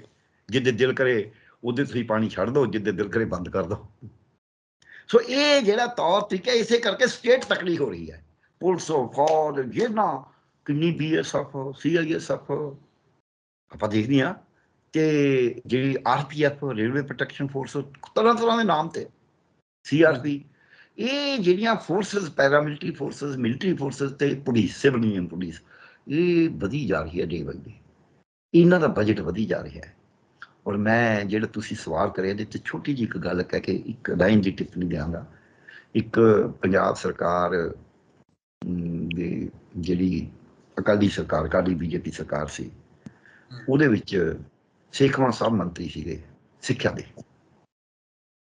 ਉਹਨਾਂ ਨੇ ਇੱਕ ਕਮੇਟੀ ਬਣਾਤੀ ਵੀ ਸਿੱਖਿਆ ਨੀਤੀ ਕੀ ਹੋਵੇ। ਉਹ ਕਮੇਟੀ 5 ਮੈਂਬਰਾਂ ਦੀ ਸੀ ਤੇ ਉਹ 'ਚ ਮੈਂ ਵੀ ਇੱਕ ਸੀ। ਤੇ ਇੱਕ ਮੀਟਿੰਗ ਪਹਿਲੀ ਉਹਨਾਂ ਨੇ ਕਰੀ, ਮੰਤਰੀ ਜੀ ਵਿੱਚ ਬੈਠੇ ਨੇ, ਤੇ ਮੈਂ ਕਿਹਾ ਵੀ ਆਪਾਂ ਪਹਿਲਾਂ ਫੈਸਲਾ ਮੰਤਰੀ ਜੀ ਇਹ ਕਰ ਦਈਏ ਵੀ ਆਪਾਂ ਲੋਕਾਂ ਨੂੰ ਕੁੱਟ ਕੇ ਰਾਜ ਕਰਨਾ ਹੈ ਕਿ ਅਸੀਂ ਇਹਨਾਂ ਨੂੰ ਚੰਗੀ ਸਿਹਤ ਤੇ ਚੰਗੀ ਸਿੱਖਿਆ ਦੇ ਕੇ ਰਾਜ ਕਰਨਾ ਹੈ। ਪਹਿਲਾਂ ਫਿਰ ਮੈਂ ਕਹਿੰਦੇ ਨਹੀਂ ਲਾਸਾ ਕੁੱਟ ਕੇ ਕਿਉਂ ਕਰਨਾ ਹੈ, ਤੁਹਾਡੀ ਅਸੀਂ ਕਮੇਟੀ ਤਾਂ ਬਣਾਈ ਹੈ ਵੀ ਸਾਨੂੰ ਦੱਸੋ ਆਪਾਂ ਇਹਨਾਂ ਨੂੰ ਕਿਵੇਂ ਪੜ੍ਹਾਈਏ, ਕਿਵੇਂ ਸਿੱਖਿਆ ਦੇਈਏ। ਮੈਂ ਬਣਾਈ ਹੈ ਇੱਕ ਕਮੇਟੀ, ਕਹਿੰਦਾ ਮੈਂ ਇਸੇ ਕਰਕੇ ਬਣਾਈ ਹੈ, ਇਸੇ ਕੋਲ 100 ਕਹਿਣ ਲੱਗੇ, ਔਰ ਮੈਂ ਪੁੱਛ ਕੇ ਬਣਾਈ ਹੈ, ਮੈਂ ਕੋਈ ਆਈ ਨਹੀਂ ਵੀ ਮੈਂ ਆਪੇ ਬਣਾਤੀ, ਮੈਨੂੰ ਪਤਾ ਹੈ ਕਿ ਕਮੇਟੀ ਬਣਾਈ ਹੈ, ਸਾਡੀ ਸਰਕਾਰ ਨੂੰ ਪਤਾ ਹੈ। ਤੇ ਮੈਂ ਕਿਹਾ ਜੀ ਮੈਨੂੰ ਐਂ ਲੱਗਦਾ ਨਹੀਂ ਵੀ ਜੇ ਮੈਂ ਦੇਖਾਂ ਪਿਛਲੇ ਬਜਟ ਦਾ ਹਿਸਾਬ ਤਾਂ ਪਿਛਲੇ 20-25 ਸਾਲਾਂ 'ਚ 30 ਸਾਲ 'ਚ ਬਲਕਿ 40 ਸਾਲ 'ਚ ਸਿੱਖਿਆ ਦਾ ਤੇ ਸਿਹਤ ਦਾ ਬਜਟ ਘਟਦਾ ਗਿਆ ਹੈ ਤੇ ਪੁਲਿਸ ਦਾ ਬਜਟ ਵੱਧਦਾ ਗਿਆ। ਫਿਰ ਤਾਂ ਇਹੀ ਹੋਇਆ ਵੀ ਕੁੱਟ ਕੇ ਰਾਜ ਕਰਨਾ। ਨਹੀਂ ਕੋਈ ਨਹੀਂ, ਬਜਟ ਦੀ ਗੱਲ ਤਾਂ ਚਲੋ ਹੋ ਰਿਹਾ, ਉਹ ਅਸੀਂ ਦੇਖਾਂਗੇ। ਉਹ ਸਿਆਸਤਦਾਨ ਜਿਹਨੇ ਕਮੇਟੀ ਬਣਾਈ ਹੋਵੇ, ਜਿਹਨੂੰ ਤੁਸੀਂ ਇਹ ਸਿੱਧੇ ਸਵਾਲ ਕਰੋ, ਜਿਹੜਾ ਉਹਦਾ ਜਵਾਬ ਦੇਵੇ ਆਪਣੇ ਵੱਲੋਂ ਜਿੰਨਾ ਕੁ ਦੇ ਸਕਦਾ, ਉਹ ਮੁੜ ਕੇ ਕਮੇਟੀ ਨੂੰ ਇਹ ਨਾ ਕਹੇ ਵੀ ਕਿਸੇ ਨੂੰ ਵੀ ਕਿਸੇ ਦੇ ਰਾਹੀਂ ਵੀ ਕੋਈ ਸੁਨੇਹਾ ਇਹ ਨਾ ਭੇਜੇ ਵੀ ਯਾਰ ਇਹ ਕੀ ਕਰਦੇ ਨੇ, ਮੈਂ ਤਾਂ ਗਿਆ ਸੀ ਇਹਨਾਂ ਨੂੰ ਕਮੇਟੀ ਬਣਾ ਕੇ ਵੀ ਚਲੋ ਕੋਈ ਚੰਗਾ ਕੰਮ ਕਰਨਗੇ, ਮੈਨੂੰ ਵੀ ਸਵਾਲ ਕਰੀ ਜਾਂਦੇ ਨੇ, ਮੈਨੂੰ ਵੀ ਉੱਥੇ ਬੋਲਣ ਜੋਗਾ ਨਹੀਂ ਛੱਡਦੇ। ਕਦੀ ਨਹੀਂ। ਅੱਜ ਉਹ ਨਹੀਂ ਹੈ, ਇੱਕ ਦਿਨ ਨਹੀਂ ਮੈਨੂੰ ਆ ਕੇ ਕਿਸੇ ਨੇ, ਉਹਨਾਂ ਦੇ ਸਲਾਹਕਾਰ ਨੇ, ਕਿਸੇ ਉਹਨਾਂ ਦੇ ਫੀਲੇ ਨੇ ਆ ਕੇ ਕਿਹਾ ਹੋਵੇ ਵੀ ਡਾਕਟਰ ਸਾਹਿਬ ਜਿਹੜਾ ਨਰਮ ਰਿਹਾ ਕਰੋ। ਉਹ ਮੈਂ ਕਮੇਟੀ ਵੀ ਅਸੀਂ ਪੂਰਾ ਜੋ ਕਰਨਾ ਸੀ ਕਰਿਆ। ਸੋ ਕਹਿਣ ਦਾ ਮੇਰਾ ਮਤਲਬ ਇਹ ਹੈ ਵੀ ਜਦ ਤੁਸੀਂ ਲੋਕਾਂ ਨੂੰ, ਪੁਲਿਸ ਫੌਜ ਨੂੰ ਤਕੜਾ ਕਰੋਗੇ, ਸਿੱਖਿਆ ਸੰਸਥਾਵਾਂ ਨੂੰ ਪ੍ਰਾਈਵੇਟ ਨੂੰ ਦਿਓਗੇ, ਫਿਰ ਤਾਂ ਕੰਮ ਗੜਬੜ ਹੋਣਾ ਹੀ ਹੈ, ਫਿਰ ਤਾਂ ਕੋਈ ਝਗੜਾ ਹੀ ਨਹੀਂ ਨਾ। ਸੋ ਦੂਜਾ ਹਿੱਸਾ ਜਿਹੜਾ ਤੁਸੀਂ ਲੀਡਰਾਂ ਦਾ ਕਿਹਾ, ਉਹ ਲੀਡਰ ਮਮਤਾ ਬੈਨਰਜੀ ਦਾ ਨਾਮ ਤਾਂ ਬੜਾ ਉੱਚਾ ਉੱਭਰਿਆ ਸੀ ਜਦ ਉਹਨੇ ਬੰਗਾਲ ਦੀ ਚੋਣ ਜਿੱਤਣੀ ਸੀ, ਪਰ ਉਹ ਇੱਕ ਲਾਲਚ 'ਚ ਥੱਲੇ ਫਸ ਗਈ। ਉਹਨੇ ਪੋਲੀਟੀਕਲ ਲੜਾਈ ਲੜੀ ਚੋਣਾਂ ਜਿੱਤਣ ਤੱਕ, ਜਦੋਂ ਖੁਦ ਹਾਰ ਗਈ ਉਦੋਂ ਬਾਅਦ ਉਹਨੇ ਪੋਲੀਟੀਕਲ ਲੜਾਈ ਨਹੀਂ ਲੜੀ, ਉਹਨੇ ਪੈਰ ਫੜੇ ਨੇ ਕੇਂਦਰ ਦੇ ਵੀ ਮੇਰੀ ਚੋਣ ਕਰਾ ਦਿਓ 6 ਮਹੀਨੇ, ਜੇ ਨਾ ਹੋਈ ਕਿਸੇ ਹੋਰ ਨੂੰ ਮੁੱਖ ਮੰਤਰੀ ਬਣਾਤਾ, ਮੁੜ ਕੇ ਮੈਨੂੰ ਕਿਸੇ ਨੇ ਬਣਾਉਣਾ ਹੀ ਨਹੀਂ ਤਾਂ ਚੋਣ ਨਹੀਂ ਹੋਣੀ ਸੀ। ਚੁੱਪ ਕਰ ਗਈ। ਤੁਸੀਂ ਅੱਜ ਸਾਰੇ ਭਾਸ਼ਣ ਕੱਢ ਲਓ ਉਹਨਾਂ ਦੇ, ਹੁਣ ਉਹ ਬੋਲਦੇ ਹੀ ਨਹੀਂ। ਰਾਸ਼ਟਰਪਤੀ ਦੀ ਵੀ ਉਹਨਾਂ ਦਾ ਧਨਖੜ ਸਾਹਿਬ, ਜਿਨ੍ਹਾਂ ਦੇ ਗਵਰਨਰ ਦੇ ਬਤੌਰ ਉਹ ਸਹੁੰ ਚੱਕਣ ਵੇਲੇ ਉਹਨਾਂ ਦੇ ਖਿਲਾਫ ਬੋਲ ਗਈ, ਜਦਕਿ ਮਰਿਆਦਾ ਇਹ ਕਹਿੰਦੀ ਸੀ ਵੀ ਉਹਨੂੰ ਨਹੀਂ ਬੋਲਣਾ ਚਾਹੀਦਾ ਸੀ, ਨਾ ਧਨਖੜ ਸਾਹਿਬ ਨੂੰ ਬੋਲਣਾ, ਦੋਨੇ ਬੋਲ ਗਏ ਇੱਕ ਦੂਜੇ ਤੇ, ਉਹਨਾਂ ਨੂੰ ਹੀ ਵੋਟ ਪਾਈ ਹੈ ਉਪ ਰਾਸ਼ਟਰਪਤੀ। ਔਰ ਕਹਿ ਕੀ ਦਿੱਤਾ, ਕਹਿੰਦੇ ਉਹ ਸੀਤਲਵੜ ਨੂੰ ਖੜਾ ਕਰਨ ਵੇਲੇ ਤਾਂ ਮੈਨੂੰ ਪੁੱਛਿਆ ਹੀ ਨਹੀਂ। ਅਗਲੇ ਨੇ ਕਹਿੰਦੇ ਵੀ ਤਾਂ 2 ਵਾਰੀ ਇਹਨੂੰ ਫੋਨ ਕਰਕੇ ਪੁੱਛਿਆ। ਆਪਾਂ ਸਮਝੋ। ਸੋ ਉਹ ਜਿਹੜਾ ਉਹਨਾਂ ਦਾ ਨੈਸ਼ਨਲ ਸੀਗਾ, ਉਹ ਚੰਦਰਬਾਬੂ ਨਾਇਡੂ ਜੀ ਦਾ ਵੀ ਕਦੀ ਸੀਗਾ ਜੀ, ਉਹ ਵੀ ਜਿਵੇਂ ਇੱਥੇ ਆਪਣੇ ਜਗਮੀਤ ਬਰਾੜ ਦਾ ਨਹੀਂ ਸੀ, ਪੰਜਾਬ ਦਾ ਸ਼ੇਰ ਕਹਿੰਦੇ ਸੀ, ਵੀਰ ਦਵਿੰਦਰ ਦਾ ਨਹੀਂ ਸੀ। ਬੜੇ ਕੱਦ ਵਾਲੇ ਲੀਡਰ ਹੋਏ ਨੇ, ਪਰ ਇੱਕ ਲੈਵਲ 'ਤੇ ਆ ਕੇ ਕਾਰਨ 100 ਹੋ ਸਕਦੇ ਨੇ। ਇੱਦਾਂ ਹੀ ਮਮਤਾ ਬੈਨਰਜੀ ਦਾ, ਨਿਤਿਸ਼ ਦਾ ਕੱਦ ਛੋਟਾ ਹੋ ਗਿਆ ਸੀ, ਹੁਣ ਫਿਰ ਵੱਡਾ ਕਰ ਗਿਆ ਆਪਦਾ, ਮੌਕੇ ਨਾਲ ਜਿਵੇਂ ਮਰਜ਼ੀ ਕਹਿ ਲਓ। ਹੁਣ ਜਿਹੜਾ ਨਿਤਿਸ਼ ਨੇ ਸਟੈਂਡ ਲਿਆ ਹੈ, ਜਿਵੇਂ ਇੱਥੇ ਮੈਂ ਸ਼ਾਇਦ ਤੁਹਾਡੇ ਚੈਨਲ ਤੇ ਕਿਹਾ ਜੇ ਕਿਤੇ ਹੋ, ਮਨਪ੍ਰੀਤ ਇਆਲੀ ਨੇ ਜਿਹੜਾ ਸਟੈਂਡ ਲਿਆ, ਮਨਪ੍ਰੀਤ ਇਆਲੀ ਦੀ ਮੈਂ ਕਿਸੇ ਪੋਲਿਟਿਕਸ ਸਹਿਮਤ ਹੋਵਾਂ ਜਾਂ ਨਾ ਹੋਵਾਂ, ਉਹਦੇ ਕਿਸੇ ਗੱਲ ਨਾਲ ਵੀ ਮੈਂ ਸਹਿਮਤ ਨਾ ਹੋਵਾਂ, ਪਰ ਮੈਨੂੰ ਮੇਰਾ ਐਂ ਲੱਗਦਾ ਸੀ ਸਾਡਾ ਪੰਜਾਬੀਆਂ ਦਾ, ਸਿੱਖਾਂ ਦਾ, ਈਵਨ ਅਕਾਲੀ ਦਲ ਦਾ ਉਹਨੇ ਸਿਰ ਉੱਚਾ ਕਰਤਾ ਹੈ ਕਿ ਮੈਂ ਨਹੀਂ ਵੋਟ ਪਾਉਂਦਾ, ਮੈਂ ਤਾਂ ਅਬਸਟੇਨ ਕਰੂੰ, ਕਿਉਂਕਿ ਕਾਂਗਰਸ ਦੇ ਕੈਂਡੀਡੇਟ ਨੂੰ ਤਾਂ ਅਕਾਲੀ ਦਲ ਵੋਟ ਪਾ ਹੀ ਨਹੀਂ ਸਕਦਾ, ਤੇ ਬੀਜੇਪੀ ਨੂੰ ਮੈਂ ਨਹੀਂ ਪਾਉਂਦਾ। ਠੀਕ ਹੈ, ਉਹਦਾ ਸਾਡਾ ਸਿਰ ਉੱਚਾ ਹੋਇਆ ਵੀ ਯਾਰ ਐਂ ਵੀ ਕਰ ਸਕਦੇ ਨੇ। ਕਿਤੇ ਤੁਹਾਨੂੰ ਇਹ ਕਰਨਾ ਪੈਂਦਾ ਹੈ, ਜੇ ਤੁਸੀਂ ਇਹ ਨਹੀਂ ਕਰੋਗੇ। ਉਹੀ ਨਿਤਿਸ਼ ਨੇ ਕਰਿਆ, ਮੈਂ ਕਹਿੰਦਾ ਨਿਤਿਸ਼ ਨੇ ਠੀਕ ਕਰਤਾ, Nitish has done the right thing. ਸੋ ਇਹਦੇ ਵਿੱਚ ਕੀ ਹੈ, ਉਹ ਕੋਸ਼ਿਸ਼ਾਂ ਕਰ ਰਹੇ ਨੇ ਹਰੇਕ ਵੀ ਮੈਂ ਉੱਪਰ ਆ ਜਾ, ਆ ਕੇ ਕਰਨਾ ਕੀ ਹੈ, ਇਹ ਏਜੰਡਾ ਕੋਈ ਨਹੀਂ ਕਰ ਰਿਹਾ। ਇਸੇ ਕਰਕੇ ਕਿਸੇ ਤੇ ਜਾਂ ਤਾਂ ਲੋਕ ਵਿਸ਼ਵਾਸ ਨਹੀਂ ਕਰਦੇ ਜਾਂ ਉਹਦੇ ਵਿੱਚ ਲੱਗਣੇ। ਅੱਜ ਤੱਕ ਕਾਂਗਰਸ ਨੇ ਜਾਂ ਕਿਸੇ ਹੋਰ, ਈਵਨ ਆਪ ਨੇ ਕੋਈ ਵਿਕਲਪ ਏਜੰਡਾ ਦਿੱਤਾ। ਵਿਕਲਪ ਏਜੰਡਾ ਕੀ ਹੋਊਗਾ ਵੀ ਭਾਈ ਜਿਹੜਾ ਆਹ ਸਰਮਾਏਦਾਰ ਕਾਰਪੋਰੇਟ ਨੂੰ ਸਾਰਾ ਕੁਝ ਵੇਚ ਰਹੇ ਨੇ, ਅਸੀਂ ਇਹ ਨਹੀਂ ਵੇਚਣਾ, ਸੀ ਤਾਂ ਆਪਦਾ ਆਤਮ ਨਿਰਭਰ ਭਾਰਤ ਬਣਾਵਾਂਗੇ ਕਿ ਅਸੀਂ ਉੱਥੋਂ ਸਿਰਫ ਬਾਹਰੋਂ ਉਹ ਚੀਜ਼ ਖਰੀਦਾਂਗੇ ਜਿਹਦੇ ਬਿਨਾਂ ਸਾਨੂੰ ਜਮਾ ਹੀ ਨਹੀਂ ਸਰਦਾ। ਸਾਡੇ ਵਰੇ ਸਰੋਤ ਨੇ, ਇੱਥੇ ਆਪਦੇ ਨੌਜਵਾਨਾਂ ਨੂੰ ਰੁਜ਼ਗਾਰ ਦੇਵਾਂਗੇ। ਅੱਜ ਤੱਕ ਆਤਮ ਨਿਰਭਰ ਭਾਰਤ ਬਣਾਉਣ ਵਾਸਤੇ ਕਿਸੇ ਨੇ ਕਿਹਾ ਵੀ ਅਸੀਂ ਕੇਂਦਰ ਨੂੰ ਸ਼ਕਤੀਆਂ ਇਕੱਠੀਆਂ ਨਹੀਂ ਕਰਾਂਗੇ, ਅਸੀਂ ਸੂਬਿਆਂ ਨੂੰ ਵੱਡੇ ਬਣਾਵਾਂਗੇ ਤਾਂ ਕਿ ਸਾਡਾ ਸਾਰਾ ਬਾਗ ਹੀ ਵੱਡਾ ਲੱਗੇ। ਅਸੀਂ ਇੱਕ ਨਖਲਸਤਾਨ ਨਹੀਂ ਬਣਾਉਣਾ ਚਾਹੁੰਦੇ ਵਿੱਚ ਕੇਂਦਰ, ਤੇ ਉਹਦੀ ਛੱਤਰ ਛਾਤ ਥੱਲੇ ਵੀ ਕੋਈ ਗਰੋ ਨਾ ਕਰੇ। ਅਸੀਂ ਉਲਟ ਕਰਾਂਗੇ ਕਿ ਸਾਰੇ ਵੱਡੇ ਵੱਡੇ ਪੇੜ ਬਣ ਜਾਣਗੇ ਤੇ ਕੇਂਦਰ ਤਾਂ ਆਪ ਹੀ ਸਿਰ ਉੱਚਾ। ਜੇ ਕਿਸੇ ਪਰਿਵਾਰ ਦੇ 4 ਜੀ ਵੱਡੇ ਉਹ ਹੋ ਜਾਂਦੇ ਨੇ, ਸਫਲ ਹੋ ਜਾਂਦੇ ਨੇ, ਤੇ ਪਰਿਵਾਰ ਦਾ ਨਾਂ ਹੀ ਉੱਚਾ ਹੁੰਦਾ ਹੈ। ਪਰ ਜੇ ਪਰਿਵਾਰ ਦਾ ਮੁਖੀ ਸਮਝੇ ਵੀ ਇਹਨਾਂ ਨੂੰ ਦਬਾ ਕੇ ਰੱਖਣਾ, ਆਪੇ ਹੀ ਉੱਚੇ ਰਹੀਏ, ਫਿਰ ਗੱਲ ਉਲਟੀ ਨੂੰ, ਫਿਰ ਪਰਿਵਾਰ ਤਾਂ ਤਰੱਕੀ ਨਹੀਂ ਕਰ ਸਕਦਾ। ਸੋ ਇਸ ਕਰਕੇ ਇਹਨਾਂ ਸਾਰੀਆਂ ਪਾਰਟੀਆਂ ਦੀ ਸਮੱਸਿਆ ਇੱਥੇ ਆ ਗਈ। ਇਹ ਪਰਿਵਾਰਾਂ 'ਚ ਫਸੀਆਂ ਹੋਈਆਂ ਨੇ, ਇਹ ਵਪਾਰਾਂ 'ਚ ਫਸੀਆਂ ਹੋਈਆਂ ਨੇ, ਇਹ ਸੰਸਥਾਵਾਂ ਦੀ ਉਨੀ ਕਦਰ ਨਹੀਂ ਕਰਦੀਆਂ। ਜਦ ਆਪ ਪਾਵਰ 'ਚ ਹੁੰਦੀਆਂ ਨੇ ਉਦੋਂ ਉਹੀ ਕੁਛ ਕਰਦੀਆਂ ਨੇ ਜਿਹੜਾ ਦੂਜਿਆਂ ਨੂੰ ਕਰਨ ਤੋਂ ਰੋਕਦੀਆਂ ਨੇ, ਔਰ ਮੁੜ ਕੇ ਕਹਿੰਦੇ ਨਹੀਂ ਨਹੀਂ ਨਹੀਂ ਸਰਕਾਰਾਂ 'ਚ ਆ ਕੇ ਸਮਝ ਹੁੰਦੀ ਹੈ, ਸਾਡੀ ਮਜਬੂਰੀ ਹੋ ਜਾਂਦੀ ਹੈ। ਭਾਈ ਜਿਹੜੇ ਤਾਂ ਨਵੇਂ ਆਏ ਹੁਣ ਉਹਨਾਂ ਦੀ ਮਜਬੂਰੀ, ਜਿਹੜੇ ਪੁਰਾਣੇ ਇੱਕ ਦੂਜੇ ਨਾਲ ਉੱਤਰ ਕਾਟੋ ਮੈਂ ਚੜ੍ਹਾਂ ਵਾਲੇ 'ਚ ਕਰਦੇ ਰਹੇ, ਇਹਦਾ ਮਤਲਬ ਉਹ ਜਾਣ ਕੇ ਕਰਦੇ ਸੀ। ਜਿਹੜੇ ਨਵੇਂ ਆਏ ਨੇ ਉਹਨਾਂ ਦੇ ਵੀ ਪਤਾ ਲੱਗ ਜੂਗਾ, ਉਹਨਾਂ ਨੂੰ ਕੀ ਪਤਾ ਨਹੀਂ ਲੱਗੂ। ਜਿਹੜੇ ਨਵੇਂ ਆ ਕੇ ਇੱਕ ਵਾਰੀ ਪਾਵਰ 'ਚ ਆਏ ਹੁਣ, ਅਗਲੀ ਵਾਰ ਜਦ ਵਿਰੋਧੀ ਧਿਰ 'ਚ ਹੁਣ, ਉਦੋਂ ਫਿਰ ਉਹੀਆਂ ਜਿਹੀਆਂ ਗੱਲਾਂ ਕਰਨੋਂ ਹਟ ਜਾਣ ਜਿਹੜੀਆਂ ਆਪ ਰਾਜ ਸੱਤਾ 'ਚ ਕਰੀਆਂ ਹੋਣ। ਸੋ ਐ ਨਹੀਂ ਹੈ। ਸਾਡਾ ਅੱਜ ਸਿਆਸਤਦਾਨ ਮੀਣੋ ਮੀਣੀ ਹੋਣ ਤੇ ਆ ਗਿਆ। ਸੂਬਿਆਂ ਦੀ ਕਮਜ਼ੋਰੀ ਕਿਉਂ ਹੈ, ਸਾਨੂੰ ਆਹ ਗੱਲ ਪੜ੍ਹਨੀ ਜ਼ਿਆਦਾ ਜ਼ਰੂਰੀ ਹੈ। ਕੇਂਦਰ ਕਿਉਂ ਇਹ ਕੁਛ ਕਰ ਰਿਹਾ ਹੈ? ਇੱਕ ਤਾਂ ਉਹਦਾ ਇੱਛਾ ਹੈ ਵੀ ਅਸੀਂ ਉੱਤੇ ਦੇਣਾ ਸਾਰਾ ਕੁਛ, ਪਰ ਉਹ ਕਰਨ 'ਚ ਸਫਲ ਕਿਉਂ ਹੋ ਰਿਹਾ ਹੈ? ਕਰਨ ਦੀ ਇੱਛਾ ਤਾਂ ਆਪਾਂ ਦੇਖ ਲਈ, ਸਫਲ ਕਿਉਂ ਹੋ ਰਿਹਾ ਹੈ? ਇਹ ਸਫਲ ਕਿਉਂ ਹੋ ਰਿਹਾ ਹੈ ਸੁਖਵਿੰਦਰ ਜੀ? ਆਪਾਂ ਨੂੰ ਇਹ ਦੇਖਣਾ ਪਏਗਾ ਬੰਦੇ ਵੀ ਸਫਲ ਤਾਂ ਹੋ ਰਿਹਾ ਹੈ, ਕਹਿੰਦੇ ਪੈਸਾ ਖੋਟਾ ਆਪਣਾ ਬਾਣੀਆਂ ਨੂੰ ਕੀ ਦੋਸ਼, ਕੱਟਾ ਕਾਂਗੜ ਦਾ ਕੀਲੇ ਦੇ ਜੋੜ। ਇਹਨਾਂ ਨੇ ਆਪਦਾ ਕੀਲਾ ਸੂਬਿਆਂ 'ਚ ਖਤਮ ਕਰ ਲਿਆ, ਪਾਰਟੀਆਂ 'ਚ ਡੈਮੋਕ੍ਰੇਸੀ ਖਤਮ ਕਰਤੀ, ਲੋਕਾਂ 'ਚ ਜਾਣਾ ਹੀ ਨਹੀਂ ਚਾਹੁੰਦੇ, ਲੋਕਾਂ ਨੂੰ ਬੇਵਕੂਫ ਬਣਾ ਕੇ ਰਾਜ ਕਰਨਾ ਚਾਹੁੰਦੇ ਨੇ, ਆਪ ਆਪਦੇ ਵਪਾਰ ਵਾਸਤੇ ਕੁਝ ਵੀ ਕਰਨ ਨੂੰ ਤਿਆਰ ਨੇ, ਨੀਤੀਆਂ ਮਨਮਰਜ਼ੀ ਦੀਆਂ ਘੜਦੇ ਨੇ, ਕਾਹਲੀ 'ਚ ਨੇ ਵੀ ਅੱਜ ਹੀ ਆਹ ਕਰ ਦਈਏ। ਸੋ ਜਿਹੜੀ ਇਹ ਕੋਈ ਕਾਹਲੀ 'ਚ ਰੋਟੀ ਬਣਾਉਣਾ ਚਾਹੇ ਨਾ, ਉਹ ਸੜ ਜਾਂਦੀ ਹੈ ਰੋਟੀ, ਜਾਂ ਕੱਚੀ ਰਹਿ ਜਾਂਦੀ ਹੈ ਜੇ ਉਸ ਰਿਜ਼ਵੀ ਹੋਵੇ। ਸੋ ਇਸ ਕਰਕੇ ਸਾਡੀ ਸਮੱਸਿਆ ਜਿਹੜੀ ਹੈ ਉਹ ਇਹ ਹੈ। ਅੱਜ ਸਾਡੀ ਲੋੜ ਕੀ ਹੈ? ਅਸੀਂ ਕਹਿੰਦੇ ਸਾਰੇ ਨੌਜਵਾਨ ਨਸ਼ੇ ਕਰਦੇ ਨੇ, ਬਾਹਰ ਨੂੰ ਭੱਜਦੇ ਨੇ। ਸਾਡਾ ਇਹ ਅੱਜ ਪਹਿਲਾਂ ਚੇਤਨ, ਜਿਵੇਂ ਪੰਜਾਬ ਸੂਬੇ ਨੂੰ ਕਰਾਂ, ਬਾਕੀ ਸੂਬੇ ਇਸੇ ਤਰ੍ਹਾਂ ਹੀ ਆਪਦਾ ਪੈਸਾ ਦੇ ਸਕਦੇ ਨੇ। ਪੰਜਾਬ ਸੂਬੇ ਦੇ ਵਿੱਚ ਅੱਜ ਲੋਕਾਂ ਨੂੰ ਵੰਡਣ ਵਾਸਤੇ ਇੱਕ ਜਿਹੜੀ ਵਿਸ਼ੇਸ਼ ਕਮਿਊਨਿਟੀ, ਸਿੱਖ ਕਮਿਊਨਿਟੀ ਹੈ, ਜਿਹਨੇ ਜਿੱਦੇ ਦੀ ਇਹ ਕਮਿਊਨਿਟੀ ਬਣੀ ਹੈ, ਬਾਬਰ ਤੋਂ ਲੈ ਕੇ ਥੱਲੇ ਤੱਕ ਐਨ ਡੰਡਾ ਖੜਕਾਉਂਦੇ ਰਹੇ ਨੇ, ਖੰਡਾ ਖੜਕਾਉਂਦੇ ਰਹੇ ਨੇ, ਜਿਹੜਾ ਮਰਜ਼ੀ ਹੋਵੇ ਪਰਵਾਹ ਨਹੀਂ ਕਰੀ। ਉਸ ਕਮਿਊਨਿਟੀ ਨੂੰ ਹੁਣ ਉਸ ਦੇ ਜਿਹੜੇ ਵਿਦਵਾਨ ਨੇ, ਉਹਦੇ ਜਿਹੜੇ ਇਹ ਜਿਹੇ ਨੇ, ਉਹਨਾਂ ਨੂੰ ਹੁਣ ਜਾ ਕੇ ਕੇਂਦਰ ਦੀ ਸਰਕਾਰ ਕੋਲ ਜਾ ਰਹੇ ਨੇ, ਉਹਦੀ ਛਾਨੀ ਭਰਦੇ ਨੇ। ਉੱਥੋਂ ਆ ਕੇ ਉਹਨਾਂ ਦੇ ਬੁੱਧੀਜੀਵੀ ਉਹ ਨੌਜਵਾਨਾਂ ਨੂੰ ਸੁਨੇਹੇ ਕੀ ਦਿੰਦੇ ਨੇ, ਇੱਥੋਂ ਪਤਾ ਲੱਗੂ ਵੀ ਦੇਸ਼ ਕਿੱਧਰ ਨੂੰ ਜਾ ਰਿਹਾ ਹੈ। ਨੌਜਵਾਨਾਂ ਨੂੰ, ਸਿੱਖਾਂ ਦਿਆਂ ਨੂੰ ਇਹ ਸੁਨੇਹਾ ਦਿੱਤਾ ਜਾ ਰਿਹਾ ਹੈ ਅੱਜ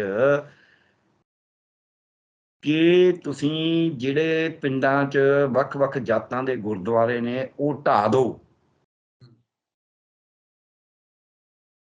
ਕਿਉਂਕਿ ਜਾਤ ਪਾਤ ਨਹੀਂ ਹੈ ਧਰਮ 'ਚ। ਇਹ ਉਹੀ ਜੀ ਗੱਲ ਹੈ ਵੀ ਕਿਉਂਕਿ ਧਰਮ 'ਚ ਜਾਤ ਪਾਤ ਹੈ ਨਹੀਂ, ਸਿੱਖ ਧਰਮ 'ਚ ਸਾਰੇ ਸ਼ਡਿਊਲ ਕਾਸਟਾਂ ਦਾ ਵੀ ਕਰ ਦਿਓ ਕੁੰਡਾ। ਜਦ ਤੁਸੀਂ ਉਹਨਾਂ ਦੇ ਗੁਰਦੁਆਰੇ ਢਾਹੋਗੇ, ਉਹ ਕਿਸੇ ਕਾਰਨ 'ਚ ਬਣੇ ਹੋਣਗੇ, ਉਹਨਾਂ ਨੂੰ ਤੁਸੀਂ ਨਾ ਰਲਾਉਣਾ ਘਟਾਉਣਾ। ਕੱਲ੍ਹ ਨੂੰ ਤੁਸੀਂ ਉਹਨਾਂ ਨੇ ਸ਼ਮਸ਼ਾਨ ਘਾਟ ਵੱਖਰੇ ਨੇ, ਉਹਨੂੰ ਕਹੋ ਤੁਹਾਡੇ ਸ਼ਮਸ਼ਾਨ ਘਾਟ ਤੁਸੀਂ ਮੁਰਦਾ ਨਹੀਂ ਫੂਕ ਸਕਦੇ, ਆਪਦੇ ਤੁਸੀਂ ਫੂਕਣ ਨਹੀਂ ਦੇ ਰਹੇ, ਧੱਕਾ ਕਰ ਲਓ। ਆਪਾਂ ਸਮਝੀਏ ਇਹ ਗੱਲ ਨੂੰ। ਇੱਦਾਂ ਹੀ ਦੂਜਾ ਵੀ ਹਿੰਦੂਆਂ ਦੀਆਂ ਕੁੜੀਆਂ ਦਾ ਤਾਂ ਸਿੱਖਾਂ ਨਾਲ ਵਿਆਹ ਹੋ ਜੇ, ਪਰ ਸਿੱਖਾਂ ਦੀਆਂ ਕੁੜੀਆਂ ਦਾ ਹਿੰਦੂਆਂ ਨਾਲ ਨਹੀਂ ਹੋਣਾ ਚਾਹੀਦਾ। ਖੱਟੜ ਵੀ ਇਹੀ ਕਹਿੰਦਾ ਕਸ਼ਮੀਰ 'ਚ ਅਸੀਂ 370 ਤੋੜਤੀ, ਹੁਣ ਤੁਸੀਂ ਉੱਥੋਂ ਦੀਆਂ ਮੁਸਲਮਾਨ ਕੁੜੀਆਂ ਨਾਲ ਸਾਡੇ ਛੋਰੇ ਵਿਆਹ ਕਰਨਗੇ, ਦੋਹਾਂ 'ਚ ਫਰਕ ਕੀ ਹੈ?